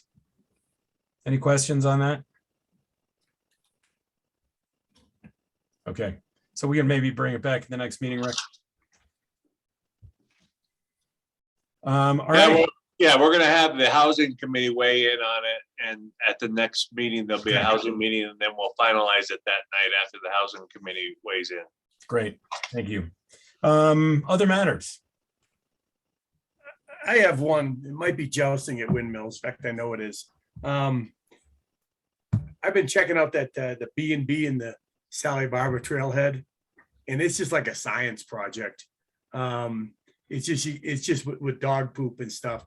He's just getting people. I think I've been skiing there a lot at twilight, and people come and get out of their car in the parking lot, let their dog out, and the dog just goes to the bathroom really close to the trailhead in the parking lot, all in that area. I don't know what the answer is. We do the duty free the poop pickup every spring, but I just wonder if there's a mechanism. I don't know if signage works, and it's mostly local people. It's not, I guess. And same thing with folks skiing off of those two portals. They get on their skis or snowshoes or hiking, and the dog takes it, goes to the bathroom within the first 100 yards. People aren't picking up. After this recent snow melt, it looked like a minefield. So I don't know, but you guys be thinking about that next time you're over there. Check it out. Make sure you don't eat first. So there it is. Aaron, can you take that to BOSAC? Yeah, absolutely. I think that'd be the next step, Jeffrey. Okay. Other matters, anyone? Going once, going twice. I have two things. One, I had lunch, I'm trying to meet with Jody from the ski area every month. We missed over December because things were so hectic. So I had lunch with Jody this week. It was great, had a great discussion. We talked about parking structure. We talked about traffic. We talked about them doing some messaging for us about the parking structure. They feel that the biggest bottleneck right now is Airport Road. And she mentioned two things. One, she mentioned that it'd be great if we could get a bus lane in there, which we have all talked about for years. And she also talked about a more getting together on our transit needs and transit systems. And I think what she was sort of driving at was the blue route. And why are they running the blue route? Is that something we should run? And I may be reading between the lines too much, but years ago when Schrammick was the operating officer for the ski area, we did discuss having the town take over the entire the entire transit operation for the town, including the ski area, and the ski area would pay us for it. And they were just not into it. I don't know if now's probably not the time to start having those discussions with the current employee situation, but at some point, it would be nice to start looking at the transit system as a whole again and seeing how we can make it a little more cohesive between the two entities. So that was sort of the gist of that discussion. The second thing I'd like to talk about is sort of Dan Corwin's comments about the snow. I've called Rick and sent him pictures almost all week long because I'm obviously walking up and down Wellington. I think it has been a combination of a really weird freeze thaw cycle that we don't normally see in January that has created, rivers on the sidewalks that then freeze at night, and also the fact that we're grossly understaffed at Public Works. I would like to, I would really like to know from Public Works what the council can do, and actually transit also. What can we do? What does Public Works need from us to support them more? Is that what can we do? Is there outside help we can bring in? I disagree with Dan's comments about getting people to shovel sidewalks. I think it is weird to ask people to take care of the sidewalks that are not them, and to ask the taxpayers to take care of sidewalks that don't belong to them. So there's a philosophical issue I have with enforcing that rule. I think it's also tough in the current employee situation to ask retailers up and down Main Street that have limited help to go out and shovel the town's sidewalk. So that's editorializing by me, but there's got to be a solution somewhere. I've had a lot of conversations about this. I ran into Dick, actually. He was coming down and I was going up, and I ran into Don Danker. I've been running a lot of people, and their real question is, why is it so bad this year? And I've been saying it's a help situation, but I feel like there's got to be something that we can provide to help. So with that, I think you hit the nail on the head. I think it's certainly help. It's definitely weather. It's kind of a meteorological anomaly. I don't think, like on, say, a Wellington, a human person, with a snow shovel couldn't make a dent. We need a plow, we need more money or more allocated towards those little plows that go up and down. And I don't know if even that would. I rode my bike down there yesterday, and it was a death trap. I just feel like we're going to be seeing this more and more as time goes on, though. Yeah. So. And we want people to walk, and to use the sidewalks. Yeah, I agree with the idea of asking what we can do. Hey, Eric, when you talk to Jody, are we doing stuff with the Peak 9 crossing the road off towards the village? Are we having a kind of someone directing pedestrian traffic across? It's not, if I could, it has become a lower priority for this year because we're required to have somebody at the parking structure where the roundabout will be at Watson and Airport. And so that is our first priority. And the village is suffering a little bit. When staffing permits, we will get some assistance up there, but it's a challenge. And so we're generally bringing somebody in, paying overtime to try to staff Watson and Park. So, Rick, do you have to be a cop to do that? Or you have to at least have flagger training to be out in a state roadway and direct traffic. And so that's a challenge, and we have never been able to. The ski area doesn't have that with their security people. We have been able to get them to help us control that pedestrian flow coming down out of the village a little bit. Yeah. But it's tough. One thing Jody did tell me is their counts for the underpass from Mountain Thunder over are way up. Wow. Really? I don't know why. And I still see people walking across the street, but she said they're shockingly up. And I asked her for that data, and then I didn't follow up. So I will try to do that. Anything else for the good of the order this evening? All right, meeting on the 8th. No, Jeffrey will not be with us. In I spirit, would he be will if it's Zoom. If we had Zoom, I might be able to do it, but Well, you could still do it, Jeffrey. You can still call in Zoom, we'll right? see in my background. I'm gonna borrow Derek's tapestry. All righty. With that, we're adjourned. Thank you, everyone. Peace out. Thanks, everyone. Take care.